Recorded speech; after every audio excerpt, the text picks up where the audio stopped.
At the beginning of every NBA season, each team has one ultimate goal, and one player achieved that goal more than any other player in NBA history. William Felton Russell, also known as Bill Russell. Bill Russell was the leader of the most dominant NBA dynasty of all time. Russell famously led his team to 11 NBA championships and an incredible 8 straight NBA titles. Despite the fact that he was the best player on the most dominant team in NBA history, many still discredit Bill based on the numerous narratives about his game and about the era he played in. Many say he played against weak competition and benefited from the fact that he played in the 1960s. I'll be exposing these narratives, but first, let's take a look at Russell's abilities as an athlete. Many people today think Wilt Chamberlain and Bill Russell dominated as regular big men who just happened to play in the 60s. But what those people fail to realize is that despite the fact that they were 7'1" and 6'10", Russell and Chamberlain were two of the most athletically gifted players in NBA history. For example, Bill Russell might have been the highest leaper in all of NBA history, a vertical leap that is said to be as high as 48 inches. Bill Russell was ranked 7th in the entire world in the high jump in 1956 and 3rd in the USA.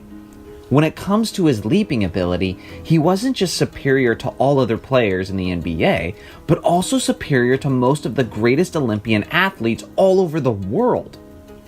Bill was also incredibly skilled as a 6'10" center. He had the quickness to take the opponent off the dribble, and he had the ball handling skills to get the rebound and take it coast to coast and finish at the rim. Bill was also one of the greatest passing centers in NBA history. His career high in assists per game for a season was 5.8. When you realize how skilled and how athletic Russell was, it's easy to see why he stood out amongst his peers and won so many championships. As I mentioned in my last video, the idea that Bill Russell and Wilt Chamberlain played against a bunch of short white guys is a full-blown misconception. The average height of the NBA player in Bill's era was 6'6", and today it is 6'7". It wasn't any different at the center position either. Bill Russell did a lot of his all-time great basketball against guys who were actually bigger than him. A 6'10" Bill Russell was often matched up against centers like a 6'11" Walt Bellamy, a 7'3" Swade Halbrook, a 6'11" Ray Felix, a 7' Walter Dukes, a 7' Mel Counts, a 6'11" Nate Thurmond, and of course, the 7' 1" Wilt Chamberlain. Bill Russell's critics also like to bring up how in Bill's era, he played in an NBA with only 8 to 14 teams. Although most youngins today use this to discredit Bill Russell, many actually use this as a point of emphasis for Bill Russell's greatness, and I'll explain how.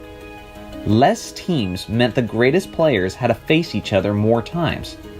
In an 80-game regular season, Bill Russell and Wilt Chamberlain would face each other as many as 18 times in a single season, and that's not even including the playoffs. Also imagine if our current NBA was shrunk down to 10 teams. Now have the 20 eliminated teams redistribute their talent to the other 10 teams in the league.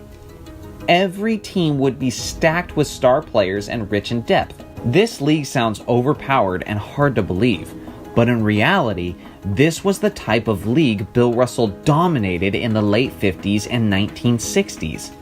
With so few teams and such a small concentration for the NBA's talent, rosters were loaded, and many capable role players were left without a job in the NBA. Bill once even used this narrative against Michael Jordan while the two were debating their greatness on the golf course.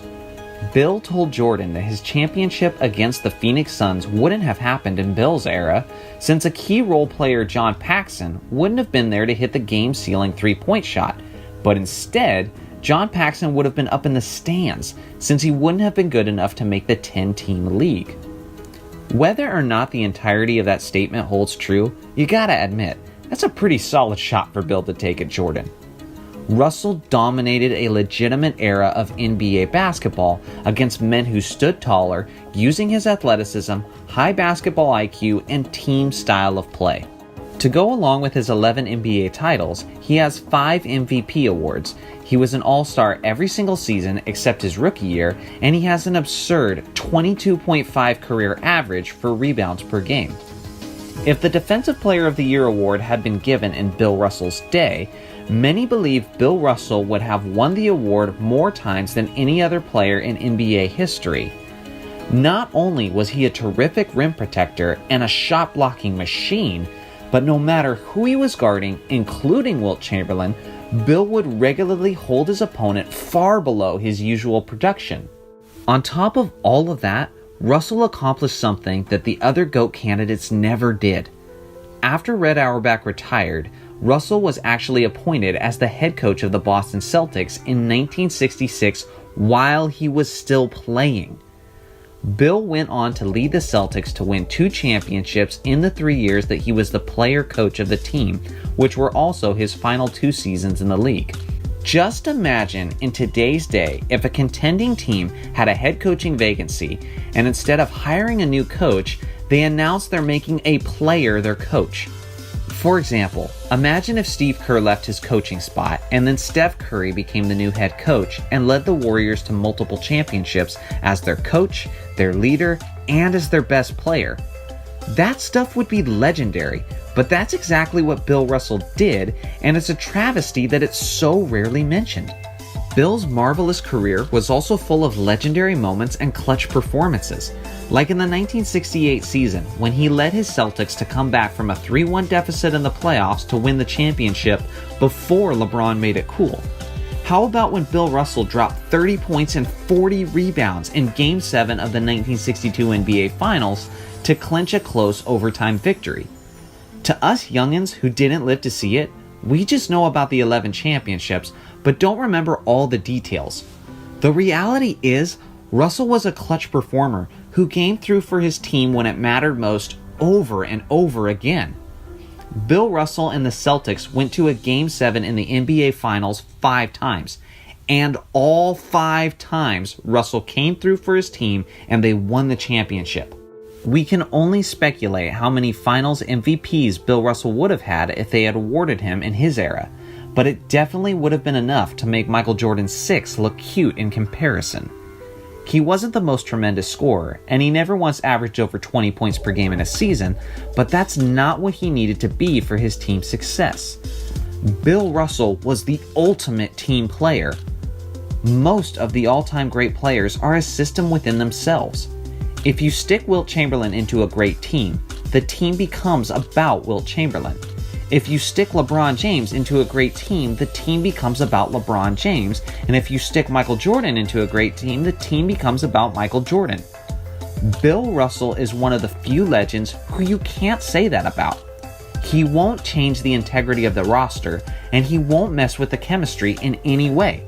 He doesn't have to have the ball in his hands. He's unselfish, he's a terrific leader, a legendary rebounder, and one of, if not the greatest defender ever. Bill Russell will only make your team function better no matter who's on it. Period. Case closed. In Bill Russell's own words, he simply stated it like this: "The way I play, my team wins."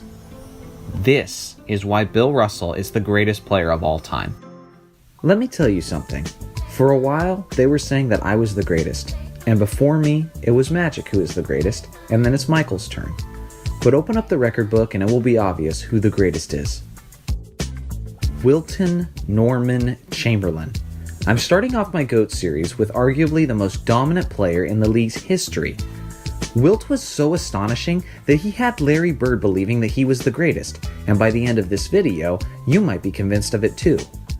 Just like the great Larry Bird mentioned, to see Wilt's dominance, you don't have to look any further than the NBA record book. Wilt has a total of 67 individual NBA records. No other player comes remotely close to that total. Take a look at some of the list here that includes the most points in a game, most points per game for a season, most 50-point games, and so on. Also consider the fact that block shots were not a statistic when Wilt played, which was something that he was arguably the greatest ever at doing, and which we'll touch on more later. If blocks had been factored in, Wilt's list of records would have been undeniably much longer. The list just doesn't stop. I don't have enough time in this video to go over every single record and every single incredible athletic achievement of Wilt Chamberlain. They're just seemingly endless. Here's the question, though, that sparks many debates about Wilt's legacy. Why is it that he achieved all those records that no other player can even touch? Personally, I believe it was a combination of several things. First and foremost, as far as abilities are concerned, Wilt was arguably the greatest athlete in human history. He was basically a demigod. The man stood 7 foot 1 inches tall with a 7 foot 8 inch wingspan. He had a 40 plus inch vertical leap that some speculate got as high as 50 inches. He was a high jump champion at college, he was a long jump athlete, and he had insane speed. Wilt once ran a 40-yard dash in 4.6 seconds, and according to eyewitnesses, Wilt was apparently barefoot in that sprint. To put that in perspective, LeBron James ran a 4.6 in 2012, which was the prime of his career. LeBron also wasn't barefoot in that sprint. At an event, Wilt and Jim Brown challenged each other to a foot race. For those who don't know, Jim Brown is considered by many as the greatest running back in NFL history. His job in the NFL was to run with the football, and he was the best to ever do it. According to eyewitnesses, Wilt Chamberlain beat him comfortably in a foot race. Jim Brown, obviously frustrated by the outcome, challenged Wilt to a rematch. Wilt obliged, and he beat him in a foot race a second time. Wilt was also freakishly strong, and actually had Arnold Schwarzenegger's seal of approval as the strongest NBA player to ever live. During the filming of their movie together, Wilt and Arnold would constantly hit the gym together, and what Arnold explained was that Wilt would come into the gym and kill it in the weight room to such an extent that all of the weightlifting his bodybuilding peers were doing looked like child's play compared to Wilt Chamberlain. He could bench press up to 550 pounds among countless other jaw-dropping feats of strength. Wilt was also the gold standard of stamina. In the 1962 season, Wilt averaged 48.5 minutes per game. That's more minutes than there are in a complete game. That was possible because of the overtime games that Wilt had played that year. The only instance where Wilt took a rest during that season was a game where he had been ejected by the referee. Other than that single instance, Wilt Chamberlain played the entire NBA season without needing a single rest. So in summary, Wilt was huge, he was the baddest, he was the fastest, he was the strongest, and he never stopped. He was essentially a giant NBA 2K character with all the sliders up. He had the physical prowess and abilities to dominate even today's game. When you put all of that together and drop that player into the 1960s, well, it's no wonder he averaged 50 points and 25 rebounds for a season. Despite all of his astonishing God-given ability, people still try to diminish his legacy and act as if Wilt's success was more because of the era he played in than because of his abilities.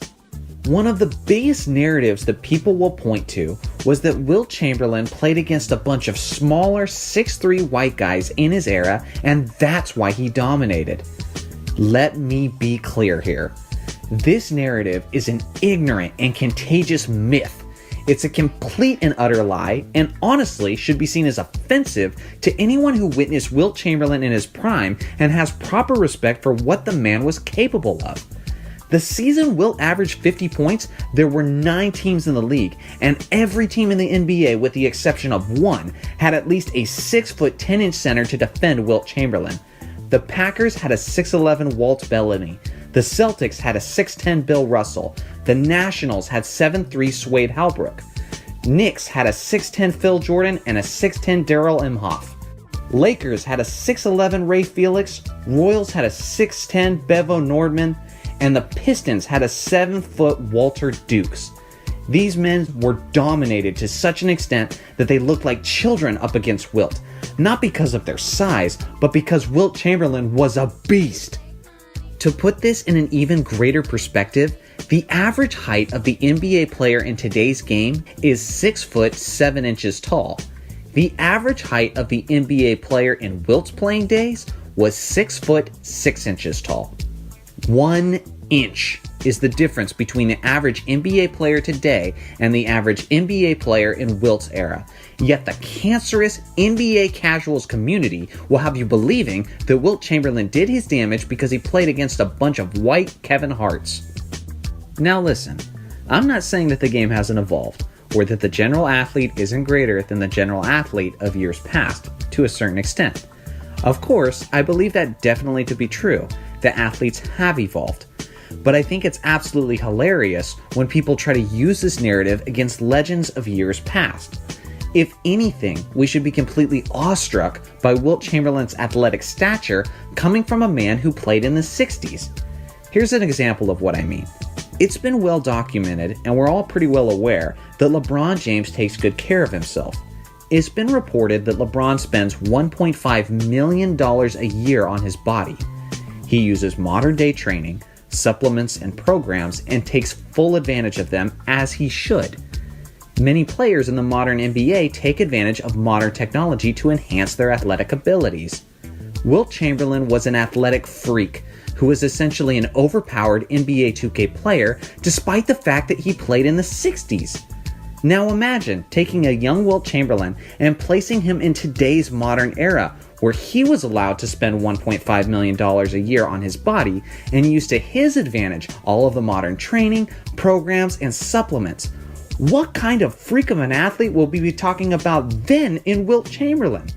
This is why it blows my mind when people try to use the evolving athlete narrative against Wilt Chamberlain instead of for Wilt Chamberlain. So not only was Wilt incredible and played against other big men in his era, but he also had to fight through lots of abuse and would regularly take a beating each game, similar to the beating Shaquille O'Neal had to endure during his playing days.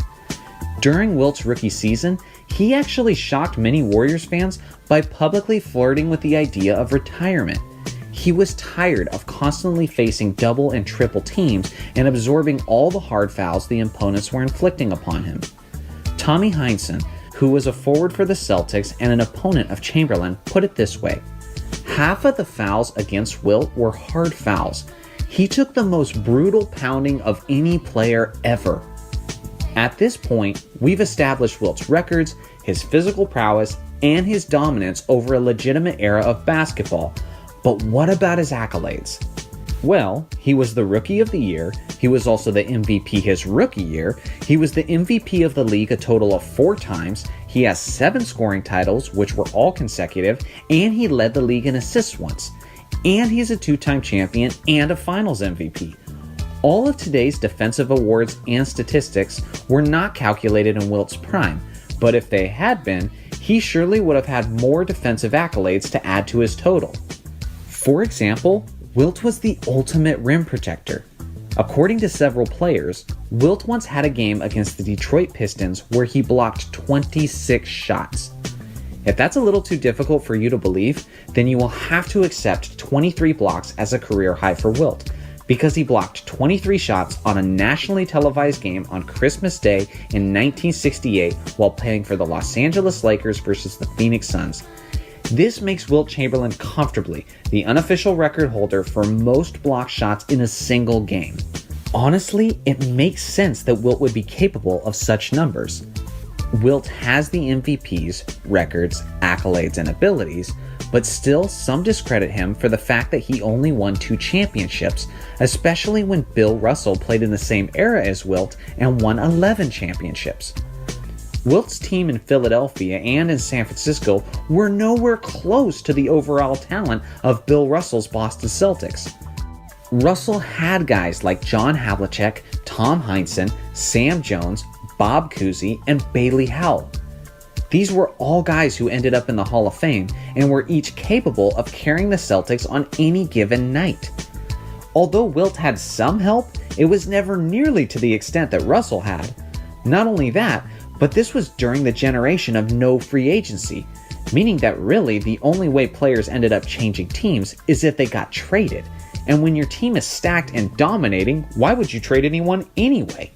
When you look at it that way, you can begin to see how Wilt could have been the better player, even if Russell's teams were the ones that were always winning. By the time Chamberlain finally joined the Lakers and had greater players around him, he was 32 years old and was only averaging 20 points per game. If Chamberlain had been on the Lakers earlier in his career, the amount of championships for Russell and Chamberlain would likely have been much different. With all of that being said, Wilt Chamberlain still dominated everyone, including Bill Russell, when it came down to the individual matchup statistically. Even Chamberlain's record 55 rebound game came against Bill Russell. One last story for you guys before I wrap this video up. I have a good friend who's a little older than me. He's in his mid-30s and his parents were having a barbecue and invited me and my group of friends over to watch a Warriors game. My friend's dad is almost 70 years old and he's been an NBA fan almost his entire life. Growing up, he watched all the greats play from the 60s, 70s, and 80s, and he still loves the NBA today. The NBA wasn't really popularized until Magic Johnson and Larry Bird arrived in the 80s, so fans like my friend's dad are extremely rare, because not only do you have to be old enough to have seen those eras, but you also have to have loved the NBA before it rose to high levels of popularity. My friend's dad meets each criteria. We were having some drinks, just chillin', when the conversation of the GOAT came up. Us young guys shared some opinions, but then my buddy's dad said Wilt Chamberlain was the greatest. I said, "Really? You've got him over MJ?" And then he looked at me straight in the eyes and said, "Johnny, I've seen Jordan, LeBron, Wilt. I've seen all of these guys with my own two eyes. Wilt Chamberlain is easily the greatest player of all time." Now, I'm not telling you that you should believe that Wilt is the GOAT just because some random person I know says so, but his comments did make me think. Are we too quick to rule out generations past? Is our own personal nostalgia or recency bias so strong that we can't even truly consider the greats who came before us? Listen, if a man averaged 50 points and 25 rebounds in today's day, the sports world would be losing their minds. We've become so accustomed to the numbers that Wilt put up that we tend to sweep Wilt's accomplishments under the rug like it doesn't mean anything or like it didn't even happen. It's so long ago and most of us didn't actually see it, so it doesn't resonate with us. But the reality is, a man scored 100 points in a single game by himself against other pro basketball players, and actual people witnessed it and were amazed by it. A man averaged 50 points for a season and 38 points as a rookie. There was a man who dominated his opponent statistically more than any other player in NBA history, and it's not even close. When it comes to comparing the greats and their level of production in their prime, Wilt Chamberlain has no rival. This is why Wilt Chamberlain is the greatest player of all time. Kobe Bean Bryant, the greatest player of all time. Does that sound like a reach to you? To many it does.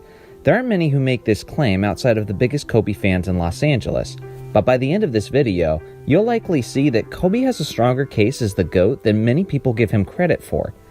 Kobe is a fierce competitor, a perennial winner, a 5-time NBA champion, and one of the greatest scorers in NBA history. For years, I have been saying that Kobe is the most amazing player I've ever seen in a literal sense. No player has ever left me in awe more than Kobe did. He did things on the court frequently that you would think no other players could do. Incredible footwork, astonishing fundamentals to go along with his elite athleticism, a remarkable ability to focus on the task at hand and play through injuries that shouldn't be humanly possible, and the ability to frequently hit seemingly impossible shots, whether it was with multiple defenders on him, being off balance, being under contact, or from deep range, or all of the above. It didn't matter. Kobe could do it all offensively, and often did during his prime, just about every game he played. Kobe also has quite a resume from a statistical standpoint as well. He's 4th on the NBA's all-time scoring list. He's made the most game-winning shots in NBA history. In 2006, he had the 2nd greatest scoring performance in NBA history, scoring 81 points against the Raptors. Just a month prior to that game, he did something that I think was arguably even more impressive when he scored 62 points in only 3 quarters against the Dallas Mavericks, an elite Mavericks team that was ranked 7th defensively and went on to the NBA Finals that season. Not only did Kobe score 62 in 3 quarters against one of the best teams in the league, but he actually outscored them through 3 quarters, 62-61. No player in NBA history has ever outscored the opposing team by himself. When Wilt Chamberlain scored 100 points in a single game, he wasn't even close to that feat, and yet Kobe had a realistic chance at outscoring an NBA Finals team single-handedly if he had simply played in the fourth quarter of that game. The list of achievements goes on. He was an 18-time All-Star, 12-time All-Defense Team, 4-time All-Star Game MVP, and 2-time Finals MVP. Despite Kobe's historic and GOAT-worthy career, many try to invalidate some of his accomplishments with various narratives about his career. One of the narratives people use is that Kobe was a sidekick to Shaq during their 3 championships together. They'll say that Shaq carried Kobe, or at the very least, Shaq was clearly the best player during their Dynasty days.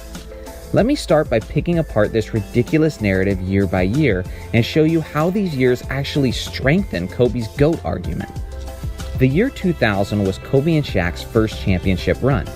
Throughout the regular season, Shaq averaged 29 points and 13 rebounds on 57% shooting, while Kobe averaged 22 points, 6 rebounds, 5 assists on 47% shooting.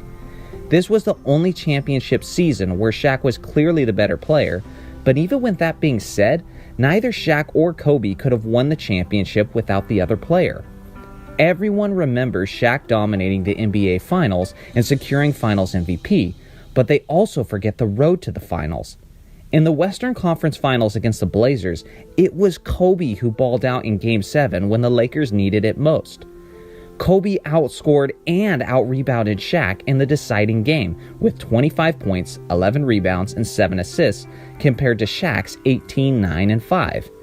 It was Kobe, more so than Shaq, who led the 15-point comeback in the fourth quarter, hitting plenty of clutch shots.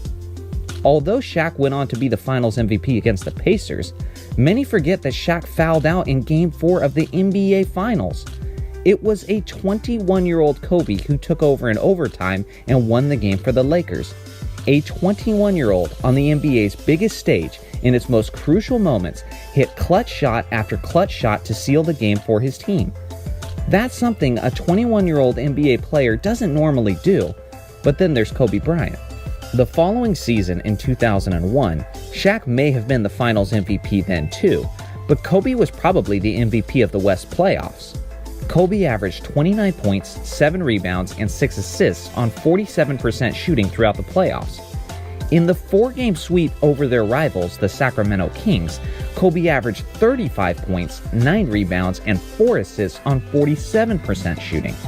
In the Western Conference Finals against the team with the best record in the NBA, the San Antonio Spurs, Kobe led the 4-game sweep, averaging 33 points, 7 rebounds, and 7 assists on 51% shooting. That is not the stats of a man who was carried. That's the stats of a 22-year-old assassin who was championship ready and seizing the moment. The season after that, in the 2002 Western Conference playoffs, Kobe was once again arguably the MVP. He led the Lakers in scoring 2 of the 3 rounds, and the games were filled with clutch Kobe moments. So not only was Kobe not carried during their 3 championship runs, but he was arguably the best player during the tougher Western Conference playoffs 2 out of their 3 championship seasons. And again, Kobe was only 21 to 23 years old during these runs. If that isn't information that supports someone's GOAT case, then I don't know what does. After the Kobe and Shaq split in the summer of 2004, Kobe would be left to compete in the tough Western Conference with a horrible supporting cast. This is one of the most unique aspects of Kobe's GOAT case, is the fact that Kobe may be the only GOAT candidate who spent the prime of his career with a terrible supporting cast. Over the next 3 years, Kobe's starting teammates would often be some combination of Lamar Odom, Smush Parker, Chucky Atkins, Luke Walton, Kwame Brown, and Chris Mim. Holy crap, talk about having to carry a franchise. Throughout those 3 years were some of Kobe's most historic moments. He scored 81 points, 62 in 3 quarters, 50 in 4 straight games, averaged 35 points, and so on. This was Kobe's best basketball of his career, but it was likely because it was the most motivated he had been in his entire career. With the recent split with Shaq, the narrative was present and growing stronger that Kobe could not win a championship without Shaq. A determined Kobe was desperate to destroy that narrative, but his opportunity didn't come until the Lakers secured Pau Gasol in a trade during the 07-08 season. It was then that the Lakers immediately started winning, made 3 straight trips to the finals, and won 2 more championships. As crazy as this may sound, I personally don't think Kobe gets enough credit for the Lakers' 2 championship runs for his 4th and 5th ring. For one, how many players in NBA history have won multiple championships with 2 different rosters and with different co-stars? Magic didn't do it, he always had Kareem. Jordan didn't do it, he always had Pippen. Duncan didn't do it, he had Manu and Parker for 4 of his 5 championships. Kobe did something that's never been done in modern NBA history. He won multiple NBA championships with a co-star and then won another 2 multiple championships with another co-star. As great and amazing as Pau Gasol is, in his 6 years before joining Kobe's Lakers, he had never won a single playoff game in his career.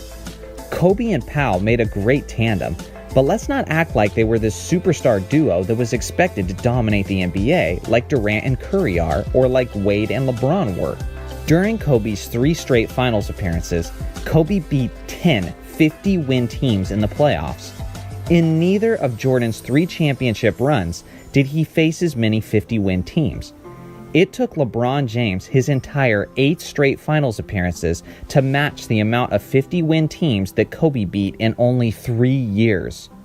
My point is essentially that Kobe won his 2 championships without Shaq against some of the toughest competition a superstar player has ever seen. Not only was the competition about as fierce as it gets, but Kobe had the deck stacked against him for his 2 championship runs. During the 08-09 championship season, just 50 games in, Andrew Bynum went down to a torn MCL. Despite the fact that their 3rd best player's season had been essentially ruined, Kobe still led the Lakers to win the championship that season. The following season, only 21 games in, Kobe fractured his index finger on his shooting hand. Rather than missing any time or receiving surgery on the finger, Kobe continued to play throughout the season with the broken finger. Even a broken and wrapped index finger on his shooting hand wasn't enough to stop Kobe from leading the Lakers to their 2nd straight championship. This is what makes Kobe so special. Players with broken bones aren't supposed to lead teams to success, but then there's Kobe Bryant. The reality is, Kobe's career was not supposed to be as legendary as it was. Not when you consider the fact that Kobe was almost always battling through significant injuries, he fought through a loaded Western Conference throughout his career, and he spent the prime of his career with a laughable supporting cast. Yet despite all of that, Kobe still comes out on top with legendary numbers and 5 championship rings. This is why Kobe Bryant is the greatest player of all time. LeBron Ramon James. Heading into the NBA, he was widely known as one of the most hyped prospects in the history of the league. His athleticism and natural talent had the basketball world reimagining what was possible. Now consider this. Potentially, the most impressive thing about LeBron's career is the fact that he came into the league with otherworldly expectations. Some may say the highest expectations that a young player has ever had, and yet somehow he exceeded them. Not only was LeBron a dominant individual force with an insane peak, but he went on to be the absolute model of consistency and longevity. And at this point, is anyone else even close? In LeBron's career, he's earned 20 All-Star selections, the most in NBA history. He also has the most All-NBA selections, and second place isn't even close. He's the NBA's all-time leading scorer with over 40,000 points. And beyond that, he's also the playoffs' all-time leading scorer with a massive lead over Michael Jordan. What's even crazier is how LeBron is 4th all-time in assists, while being the NBA's all-time leading scorer. Outside of LeBron, there isn't a single player in NBA history who is within the top 13 spots in both of those categories. Yet James is top 4 in each of them and still adding to his totals. Only 25 players in NBA history have played at least 19 seasons in their career. And outside of James, not a single one of those players earned an All-NBA selection in their 19th season. On the other hand, LeBron finished in the top 10 spots of the MVP voting as many as 19 seasons apart. Now think outside of basketball for a second. No matter what you're interested in life, you want it to be something that lasts. If you're buying a new car, you want it to last as many years as possible. It doesn't matter if it runs like a beauty for 5 years. You still want it to last you a good 20. If you get married, you want that marriage to last as long as possible. No matter what it is in life, we attach the concept of value to how long it sustains itself. Yet for some reason, people don't do the same thing with an NBA career. Simply put, LeBron has had the longest run of basketball excellence that we've ever seen in the NBA. And again, it's not even close. But enough about LeBron's longevity, because there's so much more to his GOAT case than just that. LeBron's lengthy peak was pretty insane as well. In my opinion, his GOAT case truly began in the 06-07 season, where as a 22-year-old, he led his Cavaliers all the way to the NBA Finals, despite having a relatively subpar supporting cast. In those Eastern Conference Finals, LeBron overcame the heavily favored Detroit Pistons, and famously, in Game 5, he had arguably the greatest single playoff performance in NBA history, as he scored 48 points, 9 rebounds, and 7 assists on 54.5% shooting. It wasn't just his overall stat line though, but it was how he carried his team, arguably harder than anyone's ever carried a supporting cast in the playoffs before, as he scored the Cavaliers' final 25 points and 29 out of their final 30 over the course of the fourth quarter and the 2 overtimes.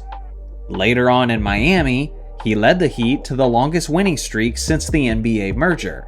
In Miami, he won 2 championships and 4 trips to the NBA Finals. Then in Cleveland, he brought them to heights that they never seen before, and in 2016, he famously completed the 3-1 comeback to defeat the record-setting 73-9 Golden State Warriors. Now I understand that basketball is a team sport, but there's no way LeBron doesn't get the majority of that credit, when he led both teams in all 5 major stat categories over the course of that series. LeBron is the only player in NBA history to do that in the NBA Finals, and that's exactly what was needed in order for them to win that tough 7-game series. LeBron was far from done though. In 2018, he made an improbable NBA Finals run with an extremely short-handed Cavaliers team. He averaged an absurd 34 points, 9 rebounds, and 9 assists on 54% shooting over the course of that playoff run. That was his 8th straight trip to the NBA Finals, which was easily the longest streak since the introduction of NBA free agency. Then in 2020, LeBron took his legacy to another level entirely, as he led his Los Angeles Lakers to the NBA championship and secured his 4th ring. This was incredibly historic for a multitude of reasons. For one, LeBron became the 2nd oldest Finals MVP in NBA history, as he won the award at the age of 35. That was also the 3rd separate franchise that LeBron won the Finals MVP for, making him the only player in NBA history to accomplish that feat. Now there are several ways to argue in favor of LeBron being the greatest player of all time, but to me, there's 3 ways that stand out the most. One is his overall impact. Every time James arrived on a new organization, the team dramatically improved, and every time he left, the team drastically plummeted. Number 2 is the sustained greatness. Think about this for a second. In his 22-year career, LeBron has played for 3 different organizations. And if you split each of those eras into 3 separate careers, LeBron would be a Hall of Famer 3 times. His resume was strong enough in Cleveland, in Miami, and in Los Angeles. No other player has a claim quite like that. And the 3rd thing that stands out the most is his incredible versatility. LeBron is a 6'9" player who is built like a 1990s power forward, but he runs the floor like an incredible point guard. He has the ability to simply overpower players as a scorer, but he's an absolute artist as a distributor. At his best in Miami, he was just as strong defensively as he was offensively, And even in the areas where he was once weak, like his three-point shooting and his clutch gene, LeBron became elite over time in each of those categories.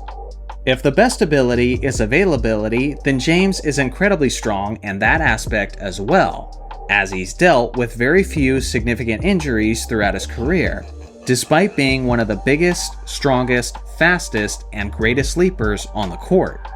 If long-lasting individual dominance is what you're looking for, then LeBron is your guy. If insane versatility is what you're looking for, then LeBron is your candidate. If reaching the mountaintop is your priority, regardless of the jersey he's wearing, then there may be no better choice than the kid from Akron, LeBron James. This is why LeBron James is the greatest player of all time. Is it possible for a player who's universally recognized as the greatest ever at his position to also be underrated? I think it's possible, and this man is why. Although Tim Duncan is often referred to as the greatest power forward in NBA history, many people fail to realize just how strong his GOAT argument is.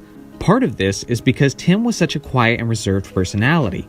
His game was very effective, but it was also fundamentally sound and lacked a lot of the flair and flashiness of other greats. He wasn't one to fill up the highlight reel, but if you looked at his numbers by game's end, you'd see that in reality, he was usually the man who stood out as the best player on the floor.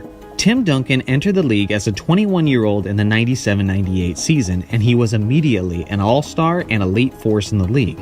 In his first season, he averaged 21.1 points, 11.9 rebounds, and 2.5 blocks on 55% shooting while playing all 82 games that season. In only his rookie season, he was top 15 in the league in scoring, top 3 in rebounding, top 6 in block shots, and top 5 in field goal percentage. He was so impressive in his rookie season that during the 1998 All-Star Weekend, it led Charles Barkley to say, "I've seen the future, and he wears number 21. In his sophomore season, Duncan gave us more of the same production-wise, as he averaged 21.7 points, 11.4 rebounds, and 2.5 blocks per game on 49.5% shooting. An interesting thing to factor in for the season for Duncan is the fact that if you exclude the 1950s, the 1998-1999 season was the lowest scoring season in NBA history, as teams were averaging only 91.6 points per game. Let me put that in context a little more. If you compare 1999 to the current NBA, in 99, teams shot about 11 less shots per game, had nearly 15 less possessions per game, and scored nearly 20 less points per game. My point is that Duncan's numbers were even more impressive than they appear at face value, and if he had played in any other era, he would have had even more points, more rebounds, and more blocks. That year, the twin towers of Tim Duncan and David Robinson led the Spurs to the NBA championship. They were dominant throughout those playoffs and went 15-2 in the postseason.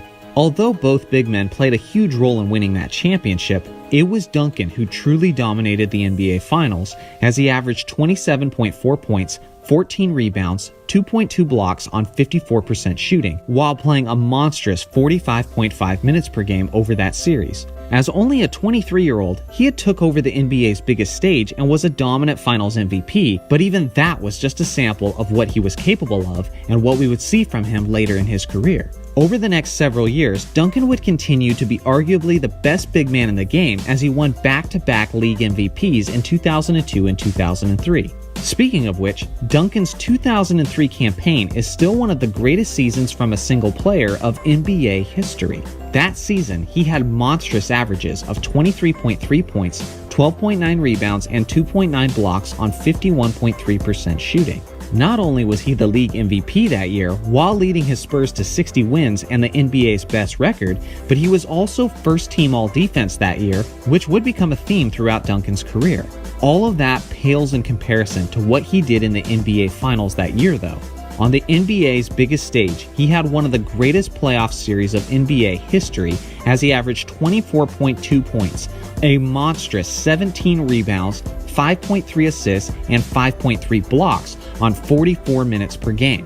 To say he simply dominated that series would be a gigantic understatement. In the sixth game of that finals, Duncan had one of the greatest single-game performances of all time as he scored 21 points, 20 rebounds, 10 assists, and 8 blocks.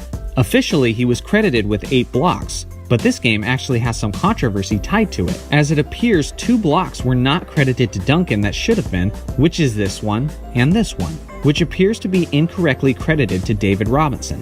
If his stat line had been done correctly, he would have had 21, 20, 10, and 10. That's a freaking quadruple double.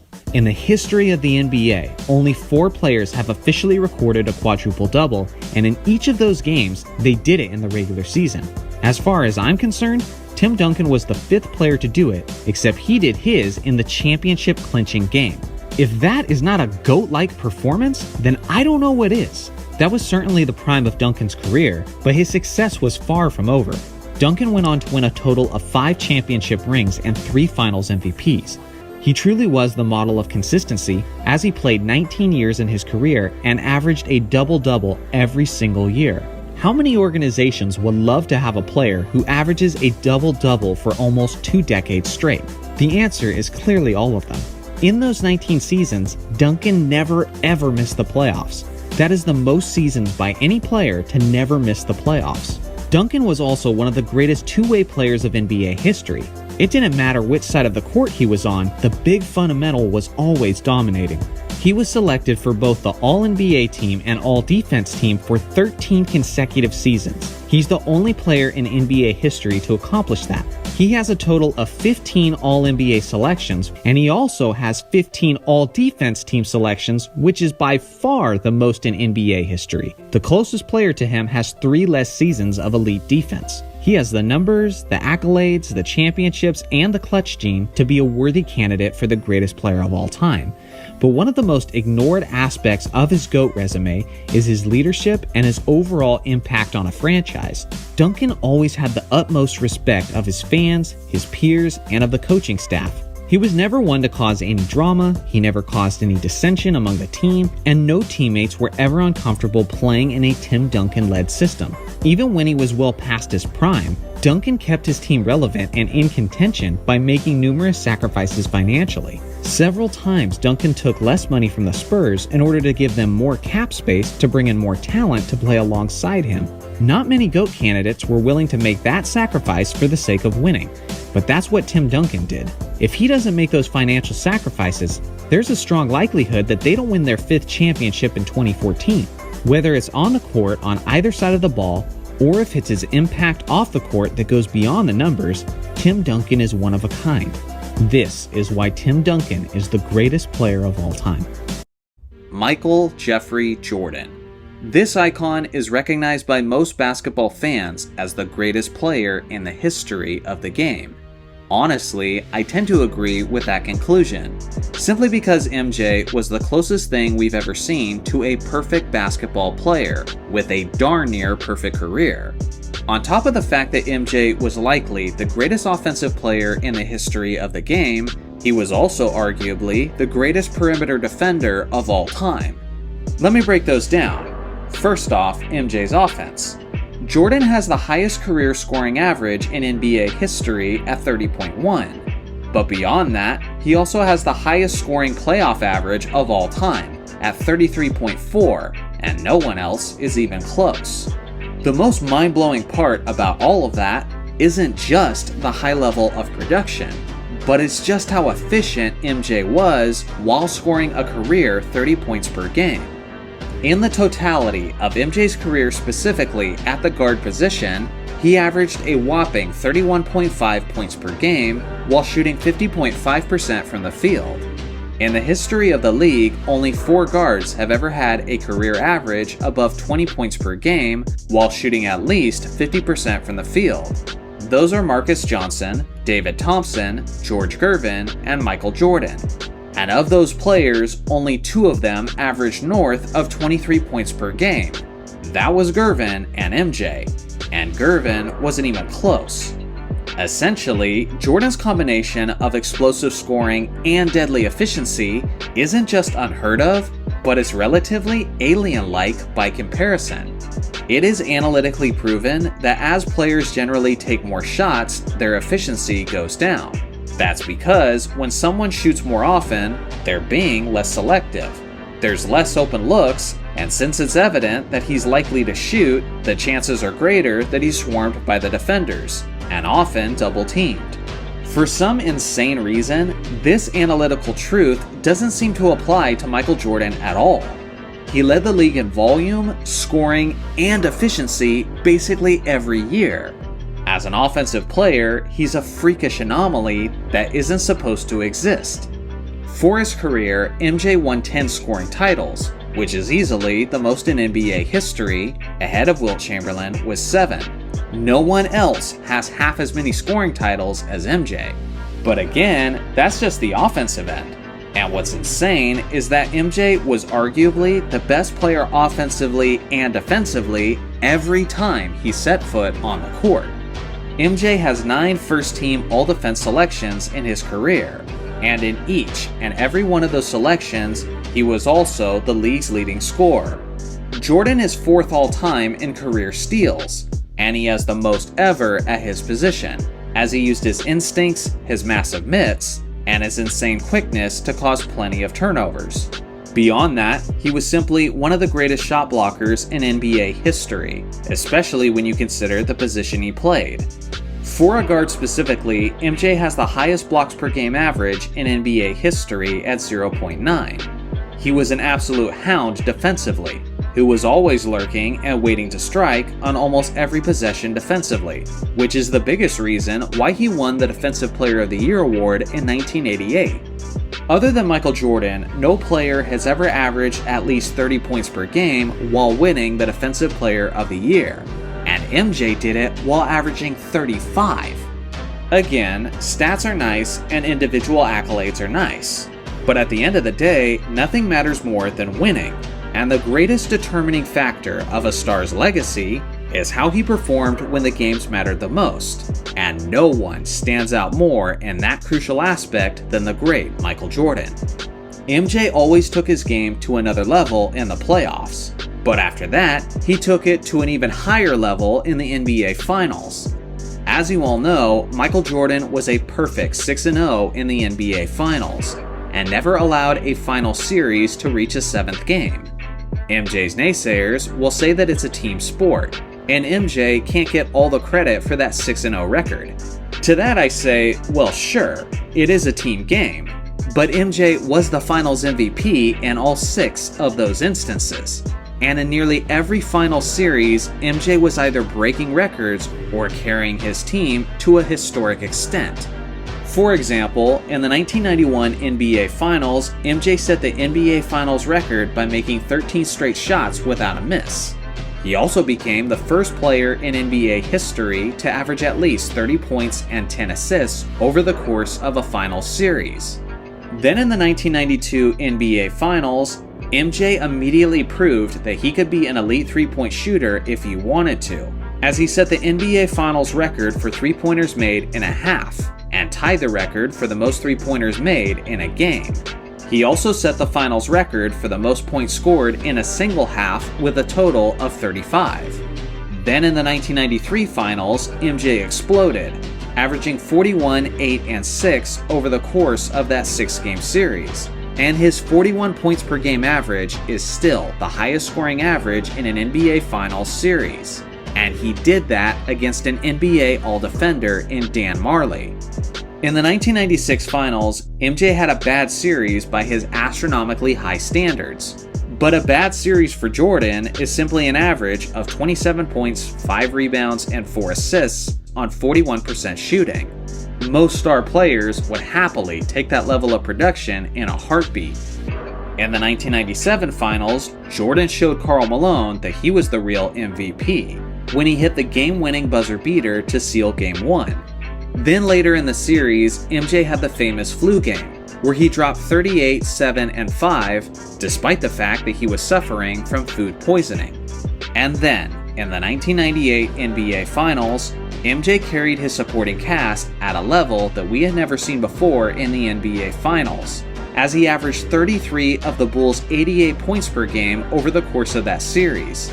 Then in Game 6, he scored 45 of the Bulls' 87 points, which is still the largest portion of a team's offense in a finals game since the NBA merger. He got the final steal and the final 2 baskets to win his 6th championship in the span of 8 seasons. Simply put, Michael Jordan has never had a bad playoff series. And on the game's greatest stage, he was always doing something iconic or shattering records. You might try to argue in favor of some of the other GOAT candidates, but there was almost always some major hole in their resume that Jordan didn't have in his. For example, Russell may have won more championships than Michael Jordan, but he also didn't play in an era with free agency, and he also was not an elite offensive player like Jordan was, as Russell was almost never the leading scorer on his squad. Wilt Chamberlain was a record breaker like MJ, but he didn't take his game to a higher level in the postseason like MJ did. Kobe Bryant won 5 championship rings and was arguably just as skilled, but he wasn't nearly as efficient as MJ was from the field, in both the regular season and in the postseason. Magic Johnson was a winner and made his teammates better, but he was never anywhere close to the defensive player that MJ was, and that is literally half of the game. Kareem Abdul-Jabbar has just as many championships as Jordan, but unlike MJ, he wasn't always the leading man on his championship teams, as Jordan has 6 Finals MVPs to Kareem's 2. And then there's LeBron James, who not only won fewer rings in a much longer career, but he also had several playoff series where he came up incredibly small when it mattered the most, like the 2007 Finals, the 2010 East Finals, and the 2011 NBA Finals. MJ never underperformed to that extent in the NBA playoffs, as he was the epitome of clutch. You're free to have whoever you want as your personal GOAT, but the truth is, no one has a more complete resume and legacy than Michael Jordan. If you want a guy who is the epitome of explosive and efficient, then MJ is your choice. If you want a guy who is arguably the best on both ends, nearly every time he set foot on the court, then MJ is the guy for you.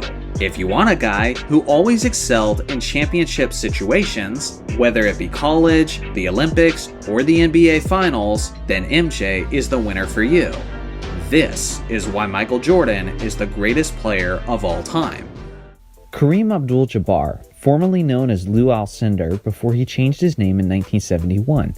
Kareem has a strong and extensive case to be the NBA's greatest player of all time. He's the NBA's all-time leading scorer with over 38,000 points, 6 MVPs, and 6 NBA championships. He was one of the best scorers year in and year out. He was an elite defender with 11 all-defense team selections. He was an elite rebounder and was known as the captain during the Lakers' Dynasty days of the 1980s. Unfortunately, Kareem very rarely receives the credit he deserves when discussing the greatest players of all time. Despite his otherworldly production, Kareem had a very modest personality. Magic Johnson was the flashy, charismatic one with the fast break and the no-look passes, while Kareem was slower paced, more about fundamentals and routine. Many, including myself, strongly believe this is the reason Kareem rarely gets his well-deserved shine. It's the same reason everyone wants to talk about Kobe and his 5 championships, but no one wants to talk about Tim Duncan and his 5 championships. It's because one had a flashy personality and a flashy game, while the other was the quiet but reliable type. We simply don't praise both styles of players equally. Magic, Kareem, Kobe, and Tim Duncan will all produce on a regular basis, but it's Kobe and Magic who make the highlight reels, while Kareem's skyhook and Duncan's bank shots only show up on the stat sheet. Kareem was so incredibly overlooked that even the Lakers organization failed to show him his respect before they were prompted to do so. In May of 2011, the Lakers had already built statues outside of the Staples Center of Magic Johnson, Jerry West, Chick Hearn, Oscar De La Hoya, and Wayne Gretzky. Those were all well-deserved, but the lack of Kareem getting his own statue more than 20 years after his retirement was one of the biggest oversights in Lakers history. It was in May of 2011 that Kareem shared his strong feelings on the matter when he said, "I don't understand it. It's either an oversight or they're taking me for granted. I'm not going to try to read people's minds, but it doesn't make me happy. It's definitely a slight. I feel slighted." It was soon afterwards the Lakers finally made a statue in Kareem's honor. Despite the oversights of Kareem's prestigious career, he was GOAT quality from the instant he entered the NBA. As a rookie, he improved the Bucks by 29 wins while averaging 29 points and 15 rebounds. Take a second to ponder what I just said. Imagine a player in today's day entering the NBA as a rookie, improving his team by 29 games and averaging 29 and 15. In only his sophomore season, Kareem was averaging 31 points and 16 rebounds and led the Bucks to win 66 games. His second year in the league was impressive enough for him to secure the first of 6 MVP awards. That season, they went on to the NBA Finals and swept the Baltimore Bullets, which resulted in a Finals MVP for Kareem. By the end of only his second season in the NBA, Kareem was an MVP and Finals MVP who averaged 31 and 16. By 1975, Kareem was ready to move on from Milwaukee and demanded a trade to either the LA Lakers or the New York Knicks. He was then traded to the Lakers, and it was then that he began the half of his career that he's most remembered for. In his first season with the Lakers in the 1975-76 season, Kareem had one of the greatest single seasons of NBA history. He averaged 27.7 points, 16.9 rebounds, and a monstrous 4.1 blocks per game. His total of 1,111 defensive rebounds that season is an NBA record that still stands more than 4 decades later. His season was so impressive that he was named MVP of the league that year, despite the fact that the Lakers didn't even make the playoffs. Kareem would continue to be the staple of consistency as him and Magic dominated the NBA throughout the 1980s. Something to remember about Kareem is that he was the perfect center to be paired with Magic Johnson. When choosing your all-time starting 5, if Magic is your point guard, then you must certainly take Kareem at the center position, because Magic loved to run the fast break and push the tempo, and very few centers in NBA history could run the floor with Magic as well as Kareem did. Kareem's skyhook was arguably the most indefensible shot in NBA history. I mean, think about it this way. Every time Kareem was in the post with his back to the basket, his defender knew what was coming. We all did. And yet there was still absolutely nothing he could do to stop it. You had a player who was 7 foot 2 inches tall, who had a 7 foot 5 inch wingspan, who could leap like he was taking a jump shot and would put the ball sky high in the air before flicking his wrist for an almost certain 2 points. Also consider the fact that his non-shooting shoulder was facing the defender, meaning the defensive player would have to try to go across Kareem's body just to contest the shot. This is why the skyhook is the most indefensible shot in NBA history. Honestly, one of the biggest travesties of the modern NBA is that no centers are taking the time to learn the skyhook. But it is an incredibly difficult shot to learn, and a technique that Kareem practiced since he was only 9 years old. Kareem may have been the hardest player to guard that there's ever been. He won more MVP awards than any player in NBA history, and he won 6 NBA championships. This is why Kareem Abdul-Jabbar is the greatest player of all time. Larry Joe Bird, recognized by many as one of the top 10 greatest players of NBA history, but many fail to realize just how strong his GOAT argument actually is. Larry, alongside of Magic Johnson, saved the NBA and helped bring the league to new levels of popularity throughout the 1980s. Throughout Bird's illustrious career, he won 3 NBA championships, received 12 All-Star selections, made 10 All-NBA teams, won 3 MVP awards, and won 2 Finals MVP awards. Larry was also one of the most clutch players in NBA history. He had numerous game-winning shots in both regular season and the playoffs, and he was known for making the big play when his team needed it most, whether on offense or defense. As many of you already know, Bird was an all-time great three-point shooter and just a great shooter in general. He shot 37.6% from three-point range during his career, and he won the three-point shooting contest 3 consecutive years, with Craig Hodges being the only other player to win the contest that many times. Bird was a great all-around scorer and shooter when it came to efficiency, but in his prime, he was unmatched. He was the first player in NBA history to make the illustrious 50-40-90 club. To make the 50-40-90 club, a player must shoot an average of 50% from the field, 40% from three-point range, and 90% from the free throw line over an entire NBA season. In all of NBA history, only 8 players have averaged 50, 40, and 90 over a season, and of those 8 players, only Larry Bird and Steve Nash have done it multiple times. What makes Bird stand alone from Nash, though, was the fact that Bird was a scorer and a high-volume shooter. Bird shot an average of nearly twice as many shots and free throws as Steve Nash per game. Bird was a volume shooter who had multiple 50, 40, 90 seasons, so from that perspective, you could argue that Bird was the most overall efficient scorer in NBA history. Bird was far more than just a scorer and a shooter, though. He was one of the greatest, if not the greatest, all-around player in NBA history. Over his career, Bird efficiently averaged 24.3 points per game, 10 rebounds per game, and 6.3 assists per game. Larry was arguably the greatest passing forward of all time. His court vision, high basketball IQ, and team play was off the charts.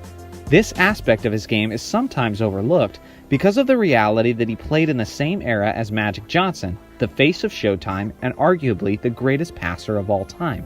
Bird wasn't quite on Magic's level in terms of vision and passing, but as far as 6'9" small forwards go, Larry was as close to Magic's passing skills as it gets. Along with his overlooked passing is his rebounding. People forget he was a 6'9" player who knew how to use his body. As I mentioned earlier, Larry averaged a whopping 10 rebounds per game over the course of his career. He wasn't just a solid rebounder, he was one of the all-time greats at it. Bird has the 49th highest career rebounds per game average in NBA history. Most of the players on that list are either power forwards or centers though, which Larry was not. He played primarily as a small forward. Among primary small forwards, Larry has the 3rd greatest rebound per game average in NBA history. These are one of those stats that testify to the hustle and heart that he played with each and every night of his career. He was also an underrated defender. Larry played with heart and effort on both sides of the basketball every game. He wasn't the greatest shot blocker, but he did average more blocks per game over his career than LeBron James has. Larry also averaged a high 1.7 steals per game over his career. He was tenacious, he was scrappy, and he was a quality on-ball defender. He also made 3 all-defense teams in his career. I'm not trying to make it seem like he was Kawhi Leonard on defense, but Larry was a good defender who often doesn't get the recognition he deserves in that area.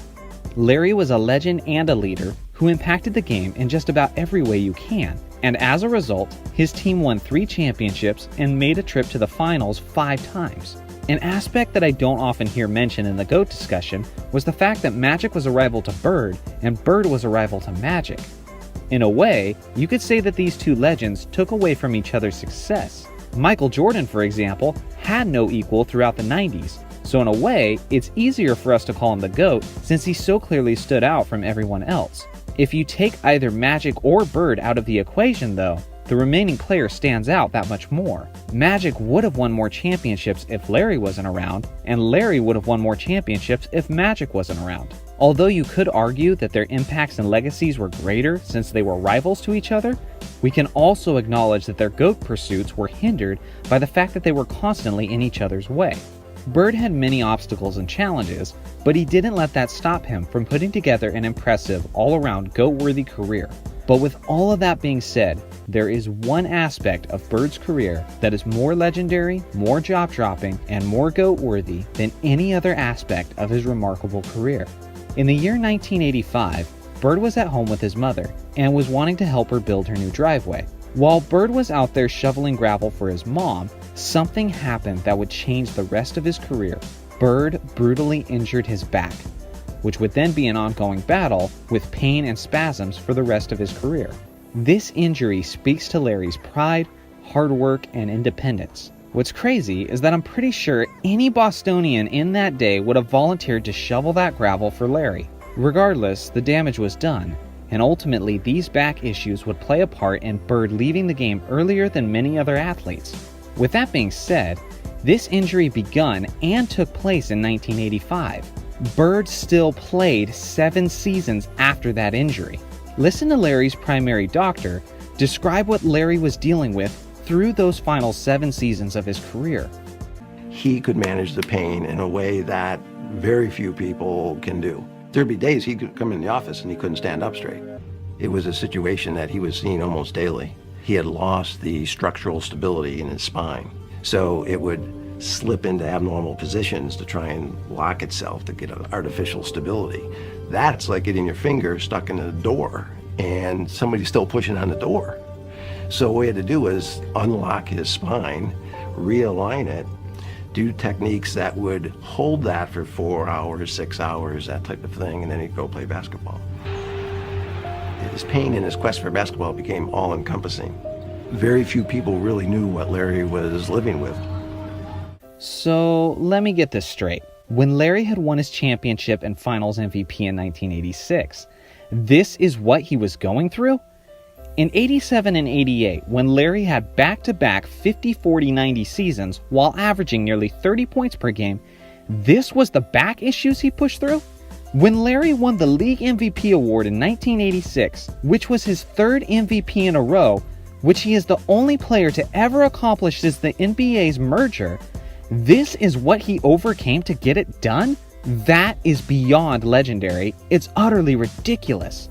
You do realize that Larry only played 5 healthy seasons in his career before he received what many people would consider a career-ending injury, and then spent more than half of his career dealing with the pain and structural damage, and yet he still managed to put together a GOAT-worthy resume. No other NBA legend has anything close to that kind of claim. Say what you want about Larry Bird, but the reality is, he's likely the toughest and baddest dude the NBA has ever seen. This is why Larry Legend is the greatest player of all time. Earvin Magic Johnson, recognized by most as the greatest point guard of NBA history. He was a 12-time All-Star, he made 10 All-NBA teams, he was a 3-time League MVP, 3-time Finals MVP, and a 5-time NBA champion. Magic was known for his remarkable leadership and his extremely unselfish approach to the game. He has the greatest assists per game average in NBA history at 11.2, ahead of John Stockton. Besides Magic and Stockton, no other player in NBA history averaged 10 assists or more for his career. He was just so far ahead of his time. He was a 6'9" giant point guard with the greatest court vision imaginable, who always wanted to push the tempo the instant his Lakers secured the rebound. Earvin Johnson was his birth name, but he earned the name Magic with his incredibly fast, flashy, and mesmerizing style of play. Magic is the definition of a player who makes his teammates better. Every teammate on the court had to be alert at all times because you never knew when Magic would find you, creating an easy scoring opportunity for you. I've actually seen people online criticize Magic for averaging just short of 20 points per game over his career, which to me is a silly criticism, considering that Magic has easily the highest assists per game average of all time. Of the top 10 players with the highest assists per game average in NBA history, Magic has the second highest scoring average among those players, behind only Oscar Robertson.